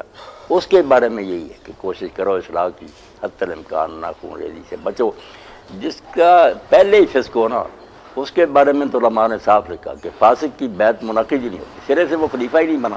اس لیے جیسے نکاح کا معاملہ ہے کہ کوئی خاوند بن جائے پھر وہ حدیثیں پیش کرے کہ خاوند کی اطاعت کر، جب وہ خاوند ہی بیوی سے مطالبہ کیا کرتا، فاسق شروع سے ہی خلیفہ نہیں بنتا. اچھا، جو صالح ہے جس کی بیعت امت نے بالکل رضامندی سے کی ہے، وہ بعد میں بدقسمتی سے فاسق ہو جائے پھر وہی ہدایت ہے کہ حتی الامکان اصلاح کی کوشش کرو، بغاوت سے بچو. باقی جو صحابہ نے نہیں کیا وہ آپ دیکھ لیں. میں نے وہ جال ہمراہ میں لیکچر دیا، آپ نے سن ہی لیا ہوگا. میں نے کہا لوگ جو حضرت امام حسین کا شروع کرتے ہیں نا ولی یزید سے، بات نہیں واضح ہوتی. تاریخ میں یہ بڑا فریب ہوا ہے کہ لوگوں نے حضرت معاویہ کو چھپا لیا، پھر ہر وقت کہتا ہے یار جب سسٹم ٹھیک تھا تو یزید برا بھی تو پھر کیا ہوا. اگر 20 سالہ دور کو ہم دیکھیں نا کہ حضرت علی کی حکومت کے بعد اس نے کیا کیا، حضرت حسن کی دستبرداری، اور میں نے تو صلح حسن پر بھی خطبہ دیا کہ وہ کیا ہی آپ نے اس لیے تھا کہ اس نے جو ڈھونگ رچا لی نا حضرت عثمان رضی کے قصاص کا، اس سے امت میں بہت بڑے لوگ مغالطے کا شکار ہو گئے کہ باقی یار وہ چچا کا بیٹا خلیفہ مظلوم شہید ہوا، قصاص نہیں لیا گیا. آپ نے فری ہینڈ دے کہ اس کے چہرے سے نقاب پھر ہی اترے گا، پورا موقع دو. امت نے دیکھ لیا، نہ قصاص کسی نے پھر وہ مسئلہ اٹھایا، نہ قاتل کوئی اس پر کوئی عمل اٹھایا، اور بعد میں نماز، زکوٰۃ، حج جو عبادتیں ہیں نا ان کو بھی اصل حالت پر نہیں رہنے دیا. اتنی تبدیلیاں کی کہ لوگ روتے، مگر وہ جبر اتنا تھا کہ کوئی چارہ نہ رہا. حضرت امام حسین رضی اللہ عنہ جو بے صبر ہو گئے نا، حالات سب جانتے تھے کہ میرا باپ بے بس ہو گیا، حسن نے حکومت چھوڑ دی، مجھے کیا حمایتی ملیں گے. اگر کوفہ اپنے وعدے پر بھی رہتا تو ایک کوفہ جو تھا وہ محمد علی سارے ملکوں کا مقابلہ کر سکتا تھا. یہ باتیں واضح تھی، اور اپنے نانا سن چکے تھے کہ تیری موت جو ہے نا وہ طاف میں ہوگی. وہ اپنی منزل کی طرف جا رہے تھے، مگر انہوں نے احتجاج کا راستہ اختیار کیا بجائے لوگوں کو اکٹھا کرنے کے نا. جو آ جاتے تھے ان کو بھی کہتے یار میرا ساتھ دے کر تم نے کیا لینا، میں تو موت کی طرف سفر کر رہا ہوں. یہ صاف کہہ دیتے تھے، کسی سیاسی لیڈر کی طرح دھوکہ نہیں دیا کہ نہیں بڑی کامیابی، صاف کہا کہ تم کیوں میرے ساتھ کرتے ہو. اسی لیے لوگ پھر ہٹتے جاتے تھے. انہوں نے بالکل نہ کہ میں مظلوم بن کر اپنے بچوں اور بہنوں کو ساتھ لے کر کھڑا ہو جاؤں. یہ امت سوچے کہ ابھی حضور کو قبر میں گئے 50 سال ہوئے اور یار کیا قیامت آ گئی کہ فرزند رسول جو ہے نا اپنا گھر چھوڑ کر نکلنے پر مجبور ہوا. اس لیے کوئی جنگی تیاری نہیں کی، کوئی سیاسی خطبے نہیں دیے، بس مظلوم بن کر وہ میدان میں کھڑے ہو گئے کہ میرے ساتھ جو کرنا کر لو، تم نے اسلام کا راستہ چھوڑ دیا، یہ دین کا راستہ نہیں جس پر تم چل رہے. اور اس کی برکت ہے محمد بن مائی امت پوری نے نا ٹھیک ہے صحابی مانا جو حضرت معاویہ کے دور کو خلافت راشدہ نہ تسلیم کسی نے بھی نہیں مانا، یزید کے دور کو کسی نے خلافت نہیں مانا. یہی ہے کہ یہ لوگ متسلط سے غالب آ گئے تھے، کوئی ان کو صحیح خلیفہ نہیں. یہ حضرت حسین علیہ السلام کے احتجاج کا نتیجہ، ورنہ خاموش رہتے نا مور لگ جاتی کہ جو ہو رہا ٹھیک ہی ہو رہا. وہ حدیثیں تو اپنی جگہ موجود ہے نا مسند امام احمد میں کہ 30 سال کے بعد کاٹ کھانے والی ملوک کاٹ شروع ہو جائے گی. اٹھنا کس نے تھا؟ آپ نے دیکھا کبھی عمر بن حمد کا سر کاٹ کر ملکوں میں گھمایا جا رہا، کبھی کسی کو ختم کی. حجر بن عدی بے گناہ جو صرف بات تو اتنی ہوئی کہ خطبہ دے رہا تھا، زیادہ اثر کا وقت بھی جا رہا تھا. انہوں نے کہا یار کوئی نیا نبی نہیں آیا، نہ کوئی کتاب اتری ہے، کس نے واقعات بدلے، نماز تو پڑھاؤ. جھوٹا مقدمہ بغاوت کا بنا لیا، بیڑیاں لگا کر ادھر شام کو لے گئے. وہ بیچارے کہتے رہے کہ ہمیں معاویہ کے پیش تو کرو، پیغام بھی بیچا گیا ہم اس بیعت پر قائم ہے جو حسن نے کی تھی. معاملہ تو یہ، مگر انہوں نے کہا نہیں زیادہ تم سے زیادہ سے ملنا بھی نہیں تھا. اور جنگل میں جہاں انہوں نے حضرت عمر کے زمانہ میں اللہ اکبر کا فتح ہی انہوں نے کیا تھا، اسی جگہ بیچاروں کی قبریں کھود دی گئیں، کفن بچھا دیے گئے. اور کہا بچنا چاہتے تو حضرت علی پر لعنت کرو. انہوں نے کہا ساری عمر محبت کی ہے، صرف موت کو سامنے دیکھ تو بیچارے کس طرح بے گناہ مارے گئے. ام المومنین نے مدینہ معاویہ کا تجھے اللہ کا خوف نہ آیا، تم نے کیوں ایسے نیک لوگوں کو قتل کر لیا. تو یہ سارا منظر دیکھ کر لوگ سہم گئے. اور جو صحابہ کہتے ہیں ان کو کہا اس سے پیچھے چلو نا. جب خلافت بھی ایک ہی تھی، پوری طرح نظام بھی مستحکم تھا، حضرت عثمان خلیفہ تھے، ان کو 600 آدمی نے آ کر گھیرا. اور اتنے دن وہ گھیرا ڈال کر بیٹھے رہے، مہاجر انصار کی فوجیں تھیں وہاں، انہوں نے آپ کو بچایا، اور کو نہیں، انہوں نے روک دیا تھا فلان جو مرضی کہو۔ جب اس وقت خاموش رہ گئے، خلیفہ قتل ہو گیا، یہ تو پھر 20-30 سال ہو گئے۔ اچھا، یہ بخاری مسلم میں حدیث ہے، نبی صلی اللہ علیہ وسلم نے فضائل مدینہ والا جو پورشن ہے کہ ایک زمانہ آئے گا لوگ مدینہ چھوڑ جائیں گے، اچھا، حالانکہ ان کو پتا ہو مدینہ ہی ان کے لیے بہتر جگہ ہے۔ سیدنا علی نے دارالخلافہ کوفے کیوں شفٹ کیا تھا، مدینہ شریف کیوں چھوڑ دیا؟ یہ حدیث جو آپ نے سنائی نا، یہ مسلم میں پڑھنی چاہیے کہ لوگ جو تھے نا، حضرت ابو سعید خدری کے خادم نے کہا نا کہ حضور جو مدینہ کا بحال ہو، وہاں لکھا واقعہ حرہ کے موقع پر جب انہوں نے مدینہ تباہ کر دیا نا، اس وقت انہوں نے کہا ہونا حضرت میرا یہاں رہے گا کیا کام رہا ہو گیا، کوئی چیز نہیں ملتی، مہنگائی ہو گئی، شہر اجڑ گیا۔ اس وقت حضرت ابو سعید خدری نے یہ حدیث سنائی کہ رسول اللہ نے کہا تھا لوگ چھوڑ جائیں گے، حالانکہ مدینہ ان کے لیے بہتر ہوگا۔ اس میں بھی واقعہ حرہ کا ذکر کہ اس موقع پر نا یہ بات اس نے نہیں، سیدنا علی مدینہ شریف سے دارالخلافہ کیوں شفٹ نہیں، کیا؟ وہ تو کرتے ہیں بات، مگر میں نے اس حدیث کا شروع بتایا کہ حرہ میں نا انہوں نے ظلم بہت کیا۔ حضرت علی رضی اللہ عنہ چھوڑ گئے نا، اور صحابی بہت سارے مدینہ چھوڑ گئے دین کے سکھانے کے لیے، مختلف علاقوں میں بیٹھ گئے، وہ مراد نہیں جو اس میں فرمایا نا کہ جب فتوحات ہوں گی وہاں پھر عیاشی ہوگی، بہت سا ہمارے مال ملے گا نا اور بنی سہولتیں، لوگ اس کی خاطر جائیں گے۔ ان کو کہا کہ اگر وہ سہولتوں کی بجائے یہاں کی تکلیفوں پر صبر کریں وہ الگ۔ اور حضرت علی رضی اللہ عنہ کیا دارالخلافہ بدلنا چاہیے تو اعتراض کرنے کے لیے برائے اعتراض کرتے پھرے، بھائی تسی کہہ دو چھڑا دیا کہ ابھی خلافت جو ہے بیعت ہو رہی ہے، ام المومنین ان کے ساتھی لشکر لے کر بصرہ میں چلے گئے، یہ ان سے نپٹنے کے لیے جا رہے ہیں، ادھر خبر آ گئی کہ معاویہ لشکر لے کر آ رہا سفین، 4 سال ضائع کیے ان کے، اور الٹا ہی اعتراض بنا لیا، مدینہ چھوڑ گئے۔ میں مدینہ میں رہنے دیا تمہیں، وہ ان سے نپٹنے کے لیے مدینہ میں بیٹھے رہتے، جہاں یہ فساد کر رہے تھے بصرہ جانا ہی تھا، جانا ہی تھا۔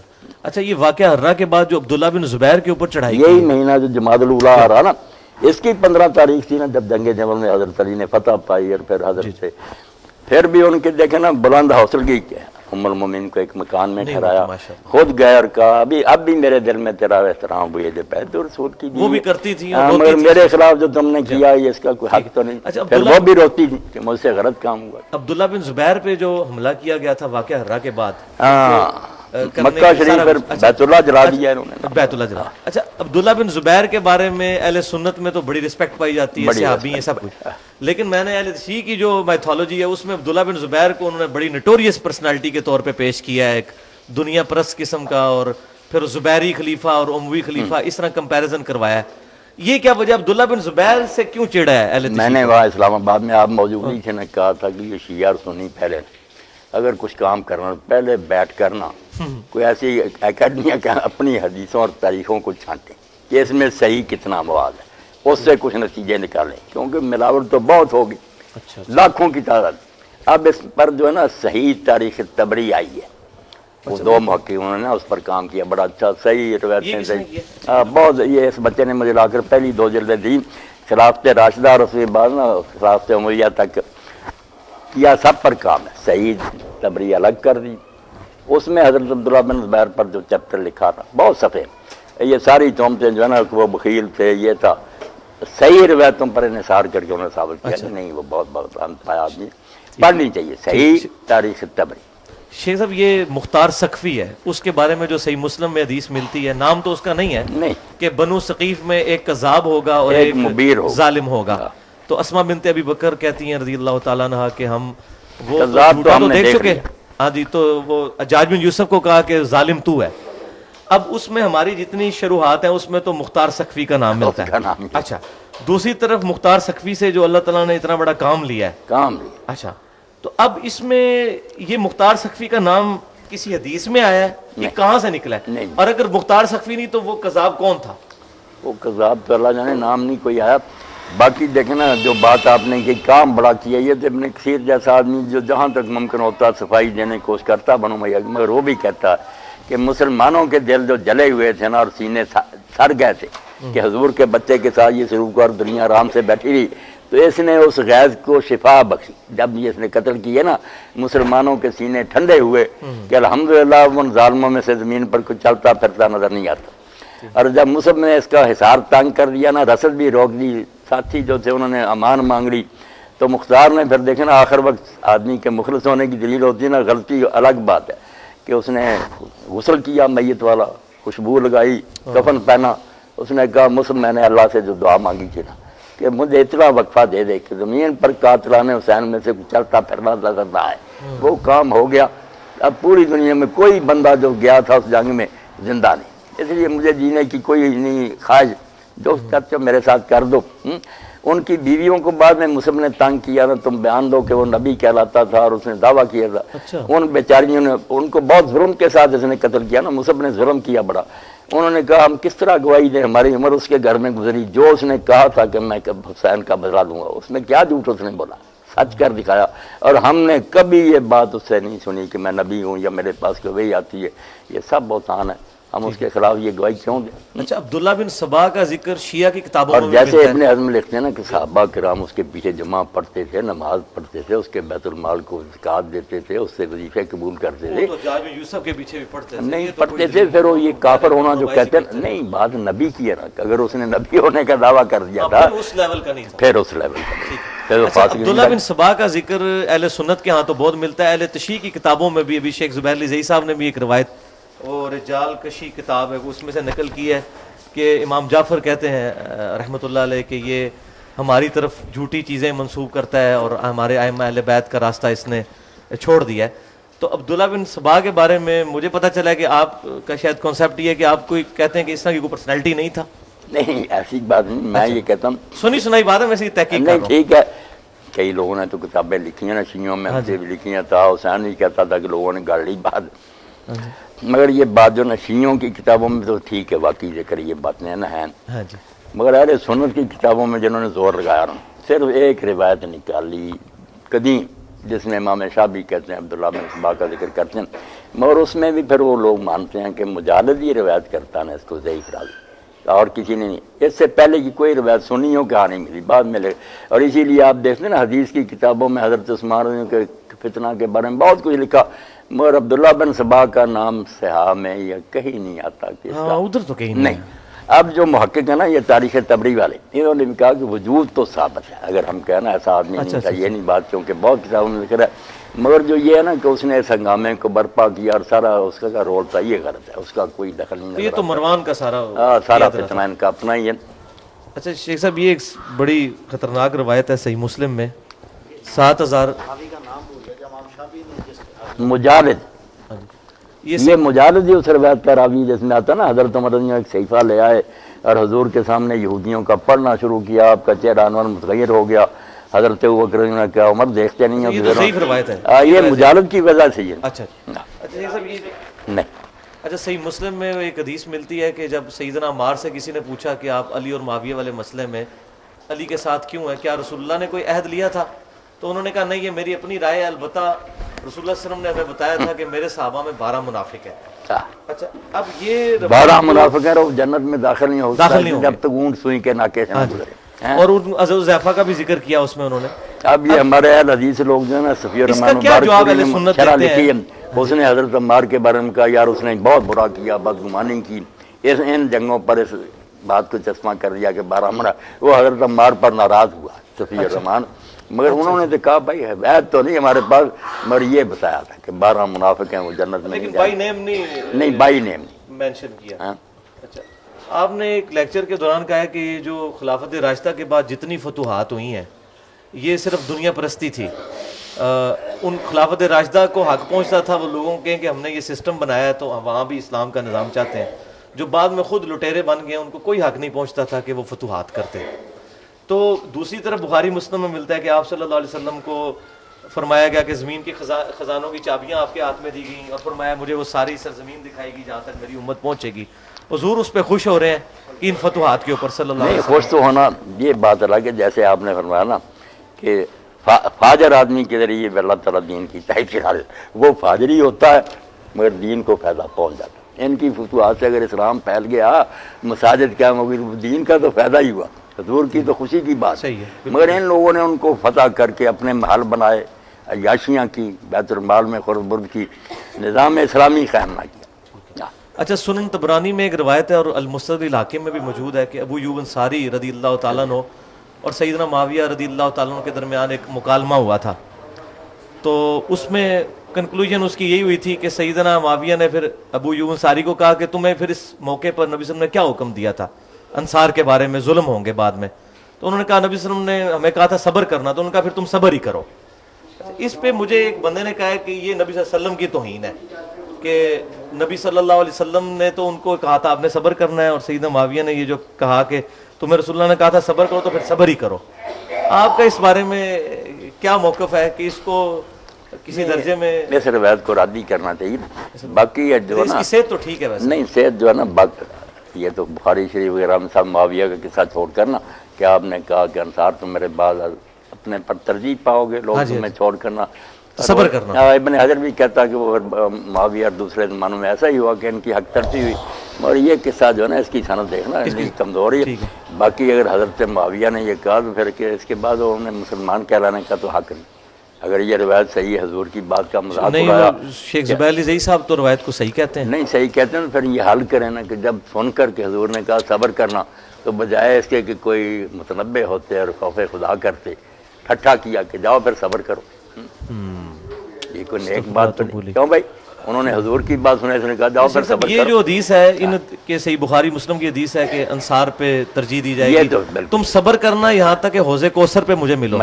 اور پھر بخاری مسلم میں یہ کہ میرے حوض کوثر پہ کچھ میرے اصحاب آئیں گے اور میں کہوں گا اصحابی اصحابی. بالکل. اچھا اب یہ ڈاکٹر طاہر القادری صاحب نے بھی یہ روایت بیان کی ہے اور وہ اس کی تعویل کر گئے ہیں کہ اس سے مراد صحابہ نہیں، اس سے مراد ہے نبی صلی اللہ علیہ وسلم کے امتی، حالانکہ وہاں تو واضح موجود ہے. تو ظاہر ہے کہ ان صحابہ سے مراد وہ مرتدین زکوٰۃ مرتدین بھی تھے اور کچھ منکرین زکوٰۃ بھی تھے اور کچھ مسلمہ کذاب کے ساتھ بھی لگ گئے. تو صحابی کی تعریف آپ کی نظر میں کیا ہے؟ ہم تو یہ سمجھتے ہیں جس نے ایک دفعہ بھی حضور کو دیکھ لیا، ہمیں یہی بتایا گیا بچپن سے، حالانکہ کئی ان میں سے ایسے ہیں جو بعد میں سیدنا ابوبکر کے خلاف بھی کھڑے ہو گئے. ہاں جی. تو صحابی کی تعریف اہل سنت کی کتابوں میں کیا ہے؟ صحابی کس کو کہا جائے گا؟ کچھ لوگوں نے تو دائرہ روایت کا وسیع کرنے کے لیے کہ حدیثیں بہت کٹی یہی کہہ دیا کہ دور سے بھی دیکھا نا ہاں جی ہاں جی وہ صحابی ہو گیا. بہت سے جو نا بڑے بڑے محقق سودی کو کہتے ہیں یار یہ صحبت جو نہیں، صحبت جو کہتے ہیں دیر تک آدمی ساتھ رہے، کچھ فائدہ اٹھائے، اس کی مجلس میں رہتے، وہ پھر شرطیں لگاتے ہیں کہ کوئی آپ کے ساتھ جہاد کیا ہو، کوئی دیر تک رہا. بات تو ان کی وزنی، صحبت تو اسی کی. اچھا یہ بتائیے کہ سیدنا طلحہ اور زبیر نے کیا سیدنا علی کی بیعت کر لی تھی؟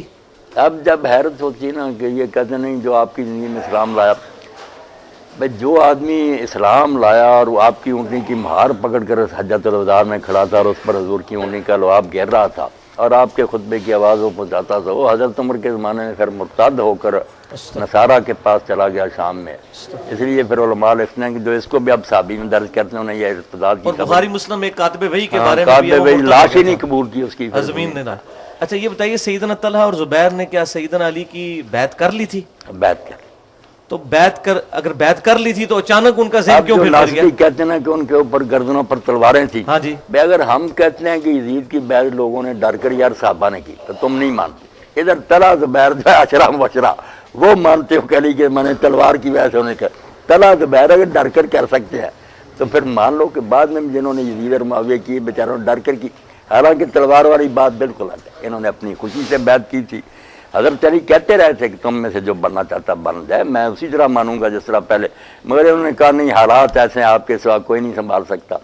مگر پھر بس کسی آپ نے دو سوال ہی ہیں اس میں کہ ایک تو سیدنا معاویہ پہ یہ تہمت لگائی گئی ہے کہ انہوں نے حضرت عائشہ کو معاذ اللہ شہید کروایا. جھوٹی بات، کوئی کنواں نہیں کھودا، نہ اس میں گری ہیں نہ اس میں دفن، بالکل اپنی موت فوت ہوئی ہیں. اور ان کا جنازہ جو تھا نا اس دن کی میں اگر سوئی گرائی جائے نا نیچے نہیں گرتی. بے شمار دنیا کے ابو ہریرہ رضی اللہ عنہ روتے تھے، انہوں نے نماز جنازہ پڑھائی. غلط بات غلطی ہے، اور یہ بہت بعد میں حبیب السیر وغیرہ جھوٹی کتابیں ہیں. شیعہ کی بھی پہلی کتابوں میں کوئی نہیں ایسی باتیں. عبداللہ بن عباس رضی اللہ تعالیٰ عنہ کا پھر کیا سٹیٹس ہوا ہے حضرت حسن کی صلح کے بعد؟ کیونکہ وہ بڑا عرصہ زندہ رہے ہیں، ان کا کہیں ذکر نہیں ملتا. وہ انہوں نے پھر کیا خلافت کے کاموں میں وہ حصہ لیتے تھے، کسی کے ساتھ اٹیچ رہے ہیں؟ اتنے جید صحابی تھے. اس کے بارے میں آپ کے علم میں؟ نہیں وہ تو میرے علم میں جو نا ہے تو اسی طرح روایتیں تاریخی، مگر یہ بات جو ہے نا کہ جب عبداللہ بن زبیر ان سب علاقوں پر حاکم بن گیا نا یزید کے بعد، تو شام میں ان کو معاویہ کی حکومت وغیرہ رہ گئی. تو عبداللہ بن زبیر رضی اللہ کے بارے میں آتا نا، پھر انسان آخر حسد میں آ جاتا نا، آدم کے پہلے بیٹوں میں بھی ہو گیا. ان کا ذکر آتا کہ ایک آدمی آیا تو اس نے کہا ابن زبیر اب لوگوں کو تیری ضرورت نہیں رہی، دو ہی چیزیں ہوتی ہیں علم یا مال. عبید اللہ کے دروازے سے لوگ کھانے کھا رہے ہیں عبداللہ کے پاس علم سیکھ رہا ہے، عباس کے دونوں بیٹوں نے یہ کام سنبھال لیا، تو نام ہی رہے تو تیرے نہ ہونے سے کیا فرق۔ ان کے دل میں نہ کچھ اس بات سے نہ حسد پیدا ہو گیا، انہوں نے پھر حکم بھیجا کہ تم دونوں نے شہر چھوڑ دو۔ تو حضرت عبداللہ بن عباس نے کہا کہ ابن زبیر کون سی بات غلط ہے، لوگ مجھ سے علم سیکھتے علم چھوڑ دوں یا یہ خیرات کرتا عبید اللہ، ان میں سے برا کام کو انہوں نے کہا میں نہیں جانتا۔ پھر یہ طائف چلے گئے، باقی ساری زندگی وہاں انہوں نے پھر حضرت میں تنہائی۔ اچھا وہ جو مسلم میں خطبہ ملتا ہے متا والا کہ عبداللہ بن زبیر نے عبداللہ بن عباس کی طرف اشارہ کر کے کہا کہ بعض لوگ عقل کے بھی اندھے ہیں اور دنیا میں بھی اللہ نے ان کو اندھا کر دیا ہے۔ محمد علی کو یہ تو نہیں کہ وہاں قید کر دیے گئے تھے طائف سے، ٹھیک ہے۔ زیارت اچھا وہ وغیرہ متا والی جو روایت ہے کہ سیدنا ابن عباس متا کے بارے میں کافی عرصہ تک فتویٰ دیتے تھے دیتے اور اہل سنت کہتے ہیں بعد میں انہوں نے رجوع بھی کیا ہے۔ نہیں، رجوع نہیں ثابت ہوا۔ رجوع نہیں۔ اچھا متا کے بارے میں 9 صحابی جو نا ابن حزم نے نام لے کر ان کے نا روایتیں دے کر کہا کہ یہ حضور کے بعد بھی قائم رہے ہیں کہ متا حلال ہی ہے۔ آخری سوال یہ ہے کہ وہ جو جس کی وجہ سے میں مطلب حسینیت والے منہج پہ آیا ہوں وہ ابن عباس کا خواب ہے مسند امام احمد میں، نبی صلی اللہ علیہ وسلم کو خواب میں دیکھا بال بکھرے ہوئے ہیں اور خون کی شیشی پکڑی ہوئی ہے۔ کوئی شک اچھا اس میں وہ تو حدیث زبیر علی زئی صاحب نے بھی لکھا ہے کہ حدیث متواتر ہے وہ، یہ بتائیے کہ اس میں وہ جو خون کی شیشی پکڑی ہوئی ہے اور فرمایا میں صبح سے اہل بیت کا خون جمع کر رہا ہوں، اس میں محض ہمارے بریلوی بھائی اور شیعہ بھائی یہ کہتے ہیں کہ نبی صلی اللہ علیہ وسلم میدان کربلا میں وہاں موجود تھے، کیا اس کا کوئی ثبوت ملتا ہے یہ برزخ کے معاملات ہیں؟ اس میں آپ کا کیا پوائنٹ آف ویو ہے؟ نہیں، برزخ کے معاملہ اچھا اس کو یہ نہیں کہنا چاہیے؟ جو دیکھتا نا آدمی وہ بات تو ایک سمجھائی جاتی ہے، پھر حضور کا نظر آنا تو سچائی ہے، مگر یہ جو نا کہ آپ وہاں گئے اور یہ کیا کہ اس کی کوئی ضرورت نہیں، وہ تو ظلم کا بتایا آپ نے کہ دیکھو کیا میری اولاد کے ساتھ ہو رہا۔ آخری سوال حافظ صاحب کے پوائنٹ آف ویو سے ہے، حافظ صاحب یہ کہہ رہے تھے کہ پہلے میں نے سوال بھی قرآن سے غدیر خم سے شروع کیا تھا کہ غدیر خم میں نبی صلی اللہ علیہ وسلم نے صحیح مسلم میں جو حدیث ہے فرمایا قرآن اللہ کی کتاب ہے، یہ اللہ کی رسی ہے، اس کو پکڑو اپنا جو اس کو پکڑے گا ہدایت پہ، جو چھوڑ دے گمراہ، اور دوسرا اہل بیت کا حسن سلوک۔ لیکن کیا وجہ ہے کہ آپ کے بارے میں یہ کنسیپٹ ہے کہ آپ نے وہ دوسرے حصے کو بہت زیادہ ڈومیننٹ کر دیا ہے، جو اصل چیز تھی کہ کتاب اللہ کو پکڑنا ہے، آپ کا ایمفسائز اس پہ زیادہ ہونا چاہیے تھا۔ نہیں، میرا خیال پچھلا خطبہ ہی تھا، میں نے پچھلا نہیں، اوورآل جو آپ کی جو ایک پرسنالٹی میں نے کہا لوگوں نے سنت کو سیٹ دی، کسی نے اس میں بہر بیت کو سیٹ دیے، دین کے لیے آپ نے صرف کتاب۔ ٹھیک ہے، جزاکم اللہ خیر جی، اللہ خیر سے رکھے، بڑی خوشی، حافظ صاحب تک بھی سلام پہنچائیں اور جو کوئی باتیں آپ کے علم لکھ کر بھی دیں ان پر غور کریں گے انشاءاللہ، جو حق ہوگا قبول کریں۔ جزاکم اللہ خیر۔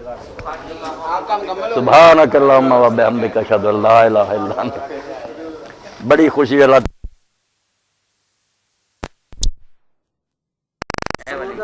حمید بن عبد الرحمن سے روایت ہے کہ حضرت عمر بن الخطاب اور حضرت عثمان بن عفان رضی اللہ عنہ نماز پڑھتے تھے مغرب کی رمضان میں، جب سیاہی ہوتی تھی پشان کی طرف، پھر بعد نماز کے روزہ کھولتے تھے۔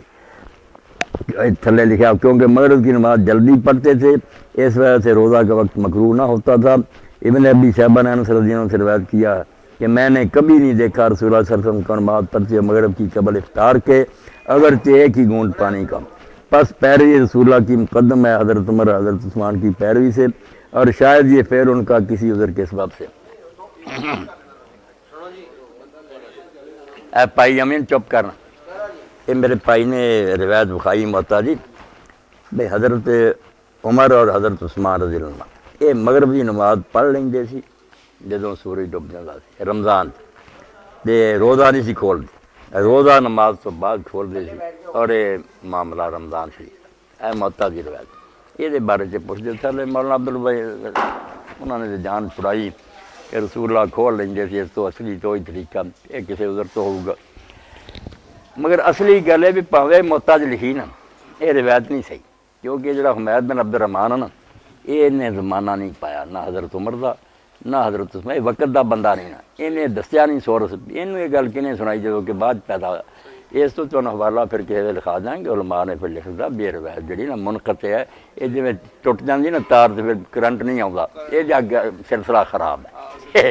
یہ حمید بن عبد الرحمان نا وقت دا بندہ نہیں دس سکیا بھی کیسے دسی گئے، یہ چاہ گل ہوں ویسے ہوں جا لوگ آئے مکروہ ہو جاتا روزہ، یہ انہوں کی بھی جہالت ہے، مکروہ مکرا کوئی نہیں ہوں، سمے لوے بھی سورج غروب ہونے تو بعد روزہ نہیں رہا، کھاوے پیوے بشک جدو پاوے ساری رات بھی نہ کھاوے، جدوں نے من لیا نا کہ روزے کا ٹائم ختم ہو گیا روزہ کھل گیا، کھان پینا نہیں کھلتا، یہ مننا کھلتا بھی ہوں میں روزے چ نہیں، اس باروں نبی علیہ السلام نے جیت تک بھی فرمایا اب جی تھی زیادہ محنت کرنی چاہتے جے نا صحیح بخاری چاہتے سحر تو سحر تک روزہ رکھ لیا کرو شام نو کھا لو ہی نہ کچھ کھاؤ پیو سحر نو کھا لو مڑ کے سحر نو جا کھاؤ رات ہی روزے گزارو پھل ہی واصل سر زیادہ اگر کوئی محنت کرنا چاہتا تو اس طرح عبادت کر مکروہ کوئی نہیں ہوں ویسے کھول لینا جڑا ٹھیک ہے راوی نہیں ہے ٹھیک وقت دا نہیں ہے ہاں حمید بن عبد الرحمان جڑا اس پاروں منقطع ہوندے ہاں جی بسم اللہ الرحمن الرحیم. اچھا شیخ صاحب یہ سوال تھا کہ آپ اتحاد امت کی بات کرتے ہیں اور اس کی طرف ترغیب دلاتے ہیں لیکن مسئلہ یہ ہے کہ اتحاد امت کے لیے جو مرکزی چیز ہے جو ہمارے لیے بائنڈنگ فورس ہے وہ تو ہے قرآن وَاعْتَصِمُوا بِحَبْلِ اللَّهِ جَمِيعًا وَلَا تَفَرَّقُوا اور غدیر خم پہ بھی نبی صلی اللہ علیہ وسلم نے قرآن پکڑنے کا حکم فرمایا جی غدیر خم پہ بھی قرآن اور صحیح مسلم میں ہے کہ حجۃ الوداع پہ بھی قرآن قرآن قرآن اب مسئلہ یہ ہے کہ جو لوگ قرآن میں بیان کردہ عقیدہ توحید خصوصاً جو پہلی چیز ہے تمام انبیاء کی دعوت ہاں جی جو عقیدہ توحید کے معاملے میں ہی ڈاؤٹ فل ہیں اور انہوں نے یہ سمجھ لیا ہے کہ اللہ تبارک و تعالیٰ نے معاذ اللہ اب یہ سارا کچھ بنا کے نظام اولیاء اللہ کے حوالے کر دیا ہے یا اہل بیت کے حوالے کر دیا ہے یا صوفیاء کے حوالے اب ان کے ساتھ ہم باقی فروعی مسائل کے اوپر کس طرح اتفاق کر لیں جب منڈ جو ہے اس کی اوریجن جو ہے توحید وہی موجود نہیں ہے توحید کی بات کریں تو کوئی کہتا ہے یہ اولیاء کے گستاخ ہیں کوئی کہتے ہیں یہ اہل بیت کے گستاخ ہیں تو میرا خیال ہے اس کے اوپر تھوڑا سا ایمفسائز کرنے کی ضرورت ہے اس پہ آپ کیا کہیں گے توحید کے حوالے نہیں توحید پر بڑا زور دیتا ہوں توحید میں خلل آ گیا تو پھر رہا کیا مگر اس کی وجہ سے جو ہے نا کہ جو لوگ اس بارے میں کچھ پھسل گئے ہیں ان کو اہل علم لوگوں نے دھوکہ دیا کہ یہ توسل ہے استشفاء ہے نیک لوگوں کا وسیلہ ہم ڈھونڈتے ہیں حوالہ شفاء عند اللہ والی بات ان کو ایک دوسرے رنگ میں سمجھا دیا کہ ہم نیک لوگوں سے کچھ نہیں مانگتے نہ وہ دیتے ہیں صرف اللہ کے ہاں سفارش کرتے ہیں ایسی باتیں بنا کر نا انہوں نے لوگوں کو چکر میں ڈال دیا ٹھیک ہے تو اس وجہ سے ہمیں رعایت دینی چاہیے بے خبری اور جہالت ہے نا دیکھیں نا رسولہ جب آئے تو شرک وہی تھا کفر مگر اس زمانے میں وہ کافر نہیں کہلائے جاہلیت کا دور کہلاتا نبی آ گیا سمجھا دیا اور وہ بھی بہت دیر بعد جب مسئلہ واضح ہو گیا پھر کافر کہا انہیں تو اس لیے یہ جو ہے نا کہ ہم انہیں کافر سیائیں اور ان سے نمازیں وغیرہ ختم کر دیں یہ نہیں ٹھیک ہے نمازیں بھی ان سے اسلامی تعلق بھی نکاح طلاق وغیرہ جنازے سب کرنے ان کی جہالت کو ختم کرنے کے لیے پوری کوشش کرنی ہے محبت پیار سے نا انہیں سمجھانا کہ یہ توحید کے خلاف باتیں اور انشاءاللہ وہ تاثیر پیدا ہوگی شریف لوگ مانیں گے مگر ہم برا کہیں یہ مشرک ہیں کافر کوئی فائدہ نہیں یہ بے خبری نہیں وہ ٹھیک ہے آپ کے سامنے نا کہ جس شخص نے سرے سے اللہ تعالیٰ کی قدرت کے بارے میں کہہ دیا کہ مجھے نا بڑے کام کرتا مرتے وقت اس نے کہا بیٹا میں کیسا تھا انہوں نے کہا آپ تو ہمارے بڑے اچھے باپ تھے کہا پھر میرے ساتھ نے ایک شروع کیا کہ مجھ سے کام نہیں اچھے ہوئے اگر میں اللہ کے قابو آ گیا نا لائن قدر اللہ لیا یہ اگر اللہ نے مجھ پر قدرت پاری نا میری جان کا چھٹکارا نہیں مجھے جلا دینا میری راکھ بھی ادھر ادھر بکھیر دینا اس کی سمجھ میں جاہل کی یہ آیا کہ اس طرح کرنے سے نا میں اللہ کے قابو نہیں آؤں یعنی صفت قدرت کا ہی اس نے انکار کر دیا کہ ایسا اگر میں کہہ دوں پھر نہیں اللہ قابو کر سکتا مگر اللہ نے زندہ کر لیا اور پوچھا یہ تم نے کیوں کیا اس نے کیا ڈر گیا تھا کیا باپ لیکن شیخ صاحب مسئلہ یہ یہی علماء نے ابن حجر وغیرہ لکھتے ہیں کہ اتنی بڑی بات کہ قدرت خدا کی کیا اس میں شک کیا کہ اگر میں راکھ بکھیر دوں پھر اس طرح بات سکتا وہ ٹھیک ہے بے خبر ہے قادر ہے اس بات پر لیکن یہ ایز اے رول نہیں لوگوں کو بتائی جا سکتی ہے بات میرے بھائی صدیاں ہو گئیں بڑے بڑے علماء نے کتابیں لے کر ان لوگوں کو بتایا کہ یہ چیزیں جائز اب دیکھیں نا دو آدمی ایک دور میں ہوئے دونوں کو نا ہم کہہ دیتے ہیں شیخ الاسلام ادھر ابن تیمیہ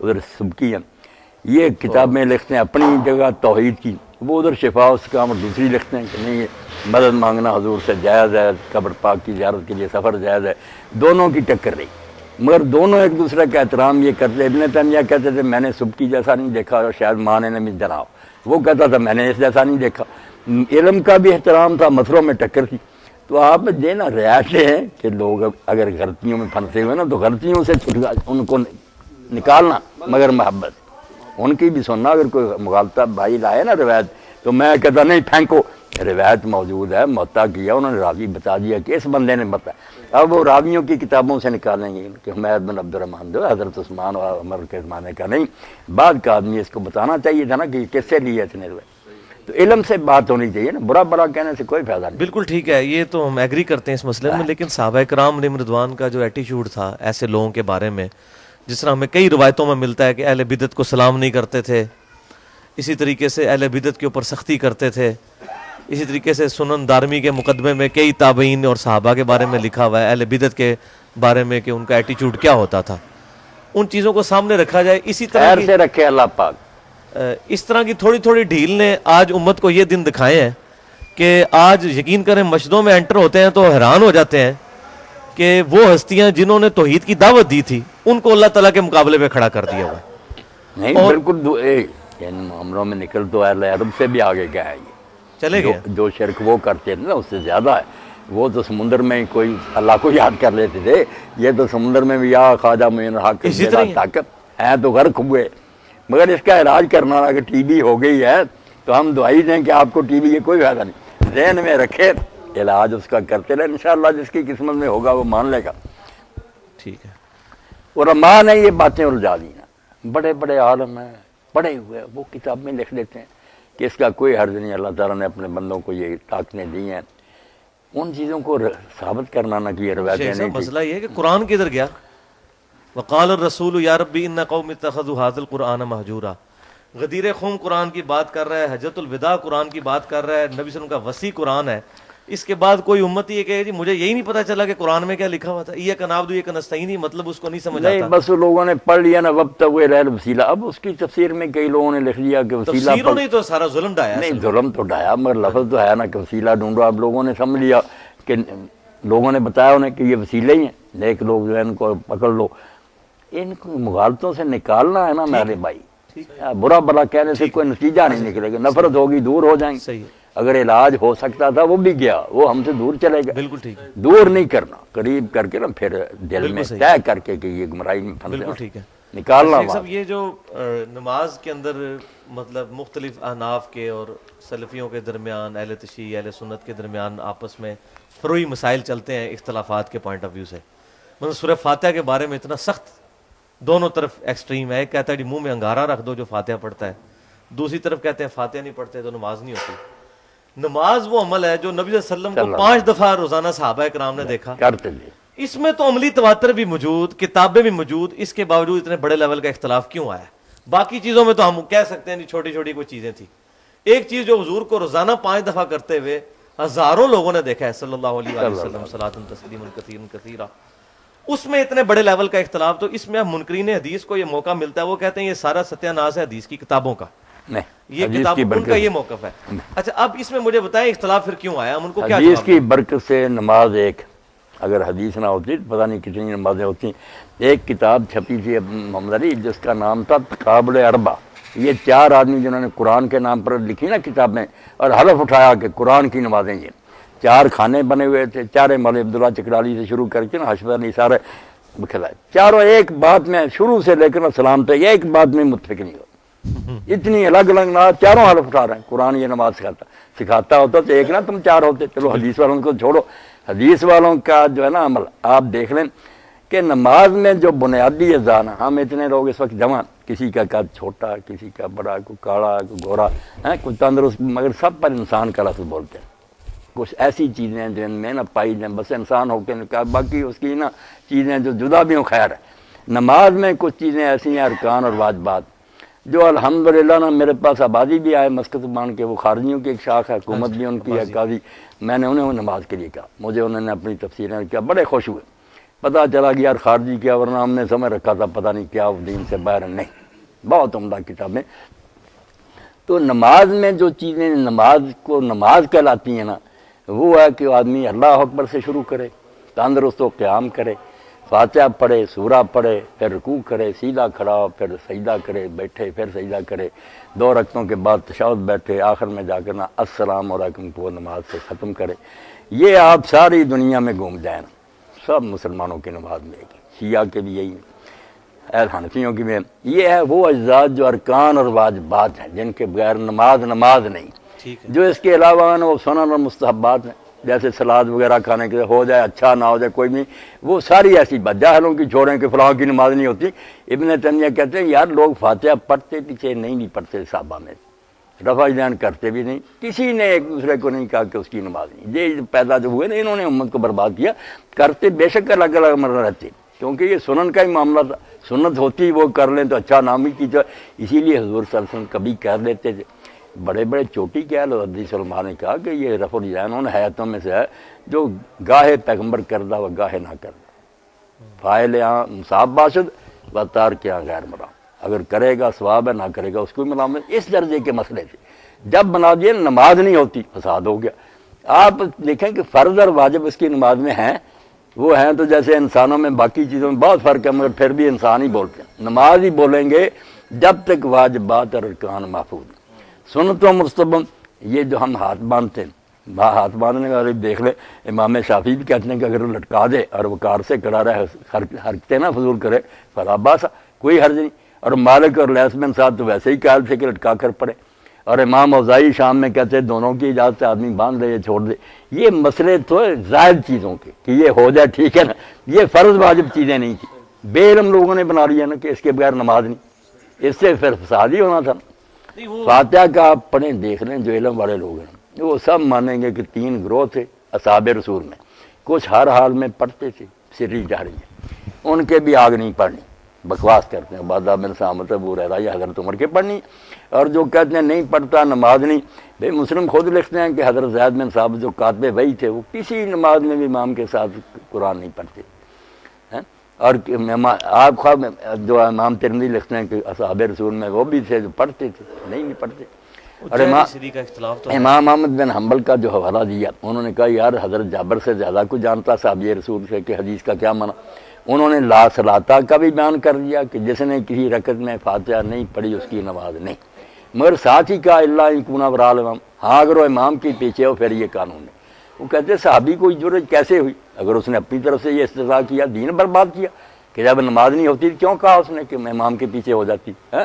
اور اس کو حسن صحیح کہا، امام احمد بن حنبل کہتے ہیں یار اس سے صحابی سے بڑھ کر کوئی حدیث کو جانتا، اس لیے اکیلا پڑھے گا یا امام پڑھے گا اور فاتحہ نہ پڑھے اس کی نماز نہیں، اللہ یکون ورا الامام، ٹھیک۔ اور زیادہ اکثریت تو آپ جانتے ہیں نا کہ سری میں پڑھ لیتے تھے فاتحہ بھی، اور جہری میں جو ہاں سورت بھی پڑھتے اور جہری میں خاموش رہتے، تو پتہ چلا یہ ساری چیزیں ٹھیک ہی تھی، نماز کا کوئی نہیں بگڑتا۔ ترجیح دے سکتے ہیں آپ کا، میرے خیال میں یہ زیادہ بہتر کر لیں۔ بالکل ٹھیک ہے، ترجیح تو دیتے ہیں، لیکن مسئلہ یہ ہے کہ اسی طریقے سے سنتیں چھوٹتی چھوٹتی ابھی تک یہ حالت یہاں پہنچی ہے۔ آپ یہ کہہ رہے ہیں کہ نہیں، چھوٹتے چھوٹے حالت نہیں پہنچی، سنتوں پر زور دینے سے پہنچی، اچھا کہ سنت کو فرض بنا دیا۔ نہیں، فرض تو کوئی بھی نہیں کہتا، زبان سے نہیں کہتے، عملاً بنایا ہوا، عملاً بنایا ہوا، ظاہر ہے وہ اختلافی مسائل پھر اس قدر ادھر ہمارے زور دے دیا۔ اگر یہی کہتے رہے کر لو ٹھیک ہے، نہ بھی کرو پھر بھی فساد کیوں ہوتا۔ اچھا، وہ مصنف ابن ابی شیبہ میں ایک روایت ملتی ہے کہ سیدنا ابن عمر رضی اللہ تعالیٰ عنہ جو رفع الیدین نہیں کرتا تھا نماز میں، کنکریاں مارتے، یہ بات ٹھیک ہے؟ ہاں ٹھیک۔ تو مسئلہ ہے کہ ابن عمر بھی بڑے متبع سنت تھے، بڑے بڑے، ہاں جی، تو وہ اتنی نہیں وہ توجہ دلانے کے لیے کہ بہتر تو یہی کہ رفع الیدین کیا ہے، وہ میں بھی کہتا ہوں جیسے شاہ ولی اللہ والذی یرفع حب الی ممن لا یرفع لأن احادیث رفع اکثر واسمت۔ لیکن ادھر تو ظلم یہ ہو گیا ہے کہ جو لوگ کر رہے ہیں نا ان کو تختہ مشق بنایا ہوا ہے نہ کرنے والوں نے، جن کی اپنی ایک حدیث جو کہ اصول محدثین پہ وہ بھی صحیح نہیں ہے، کوئی روایت صحیح ثابت نہیں۔ ان کا ظلم یہ ہے کہ وہ، اور جو کرنے والے نے انہوں کا کرنا تو اچھا، مگر جس طرح کرتے ہیں نا رفع الیدین، وہ تو خیر غلط ہے، انہوں نے بھی محمد علی بھائی بدنام کر اب یہ کوئی رفع الیدین ہے؟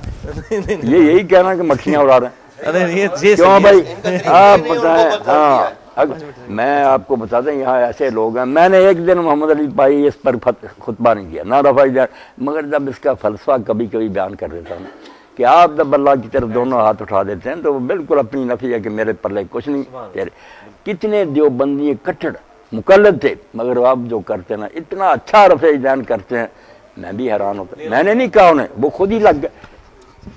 ایک سوال میں بھی کر لوں کہ یہ جو آپ فرماتے ہیں کہ تمام فرق جو ہیں اپنی حدیث کی کتابوں کو چھان پھٹک کر لیں اور تاکہ ہم آہنگی پیدا ہو جائے، اس کا کیا طریقہ، علمی کیا طریقہ آپ کے ذہن میں آتا ہے؟ ہر گروہ میں ماشاءاللہ نا ایسے لوگ اب بھی موجود ہیں، شیعہ سنی دوسرے سب ہیں کہ اللہ نے انہیں علم بھی دیا، رجال کے ماہر بھی ہیں، مختلف موقعوں پر وہ اظہار بھی کر دیتے ہیں۔ اب کافی ہے نا، وہ حماسہ میں لکھتے ہیں سید مرتضیٰ مطہری کہ افسوس ہے کہ کافی میں بھی یہ روایت آ گئی کہ امام حسین علیہ السلام کی لاش پر ایک آ کر شیر بیٹھ گیا، اور لوگ جب گئے آپ کا سر کاٹنے کے لیے تو شیر ہرایا، تو پھر انہوں نے کہا دیا یار نہ چھیڑو، یہ ایک مصیبت ہے، گلے پڑ جائے گی۔ وہ کہتے ہیں یہ بھی اتنی بڑی ہماری کتاب میں ایک جھوٹی روایت لکھی، کون سا؟ اور کئی لوگ پھر یامین بھائی اتنا دور چلے گئے ذاکر کہ وہ شیر خود حضرت علی تھے، شیر کی شکل میں آتے تھے، وہاں بیٹھتے تھے۔ اب کیا کریں، ان روایتوں نے یہ امت روایات میں کھو گئی، حقیقت خرافات میں کھو گئی۔ حالانکہ خود علامہ محدثی کہتے ہیں کہ یہ روایت جو ہے نا ضعیف ہے، مگر کتابوں سے الگ کر کے شائع کریں کہ اتنا مواد صحیح کٹھی کر لیں، تقریباً ایک ہی بات ہے، یہ ان ضعیفوں نے فساد ڈالا ہوا۔ اچھا یہ کچھ بزرگ جن کو آپ رحمۃ اللہ علیہ کہتے ہیں، رحمۃ اللہ علیہ ہاں جی کہتے ہیں، اب مسئلہ یہ ہے کہ جب ہم تک ان کی کچھ باتیں ایسی پہنچتی ہیں جن میں عقائد کی خرابیاں مجھئی ہیں، تو اس میں یہ ہم جو ان کے لیے دعائیہ کلمات کہتے ہیں، اس کی کیا شرعی حیثیت ہے؟ نہیں تو کل کو کوئی یزید کو بھی امام غزالی کی طرح رحمۃ اللہ علیہ کہے گا؟ یزید بیچارہ جو ہے نا، یزید کو نیک نہیں، اس کی بات کو بھی غلط بیان کر دیا لوگوں، نیک بالکل نہیں کہا۔ امام علیہ السلام کا خطبہ بھی نقل کیا کہ لوگوں تم دیکھتے ہو حق پر عمل نہیں ہو رہا، لوگوں نے حرام کو حلال کر لیا، بیت المال لوٹ رہے ہیں، سارا تقریر لکھی۔ وہ صوفی ہونے کی جہت سے نا یہ کہتا کہ یار شیطان کو بھی اگر کوئی لعنت نہ کرے اس کو بگڑتا وہی وقت ذکر میں گزارو، وہ اس کا تصوف ہے۔ وہ کہتا چلو کلمہ گو تھا، جب ہم کہتے تھے اللہ مسلمانوں پر رحم کرو، وہ بھی بیچارہ آ جاتا۔ یہ اس کی نا درویشی کی بات ہے، نیک نہیں کہا، بالکل وہ جانتا کہ فاسق فاجری ہے، لوگ غلط بات بیان کرتے ہیں۔ یہ ایک الگ بات ہے کہ لکھا ہے کہ ذکر حسین بھی حرام ہے، صحابہ کرام کی توہین ہو جاتی ہے۔ وہ تو پھر ابن حجر مکی بھی لکھتا ہے ان لوگوں کے دلوں میں چور ہے نا۔ میں کہتا ہوں یار یہ اعتراف جرم ہی ہے نا، اگر صحابہ کا قصور نہیں تو آپ کو کیا ڈر ہے؟ آپ مسئلہ لائیں میدان میں، ان کو بری کریں، اور اگر قصور کو نظر آتا ہے تو پھر چھپانے کا کوئی فائدہ؟ آپ کہیں گے ذکر نہ کرے، لوگوں کو یقین ہو جائے گا کہ ہے بھائی کوئی داڑھی میں چور آ گیا لینے کے لیے بھائی۔ الحمدللہ رب العالمین والصلاة والسلام علی رسول الکریم سیدنا محمد وآلہ وصحبہ اجمعین۔ اللہم استعملنا بسنت نبیک وتوفنا علی ملتہ واعذنا من مضلات الفتن۔ اللہم وفقنا لما تحب وترضى واجعل آخرتنا خیرا من الاولی، وصلی اللہ تعالی علی خیر خلقہ سیدنا محمد وآلہ وصحبہ اجمعین، آمین یا رب۔ بڑی خوشی ہے، اللہ تعالیٰ خیر سے رکھے، جب بھی چاہے آئے۔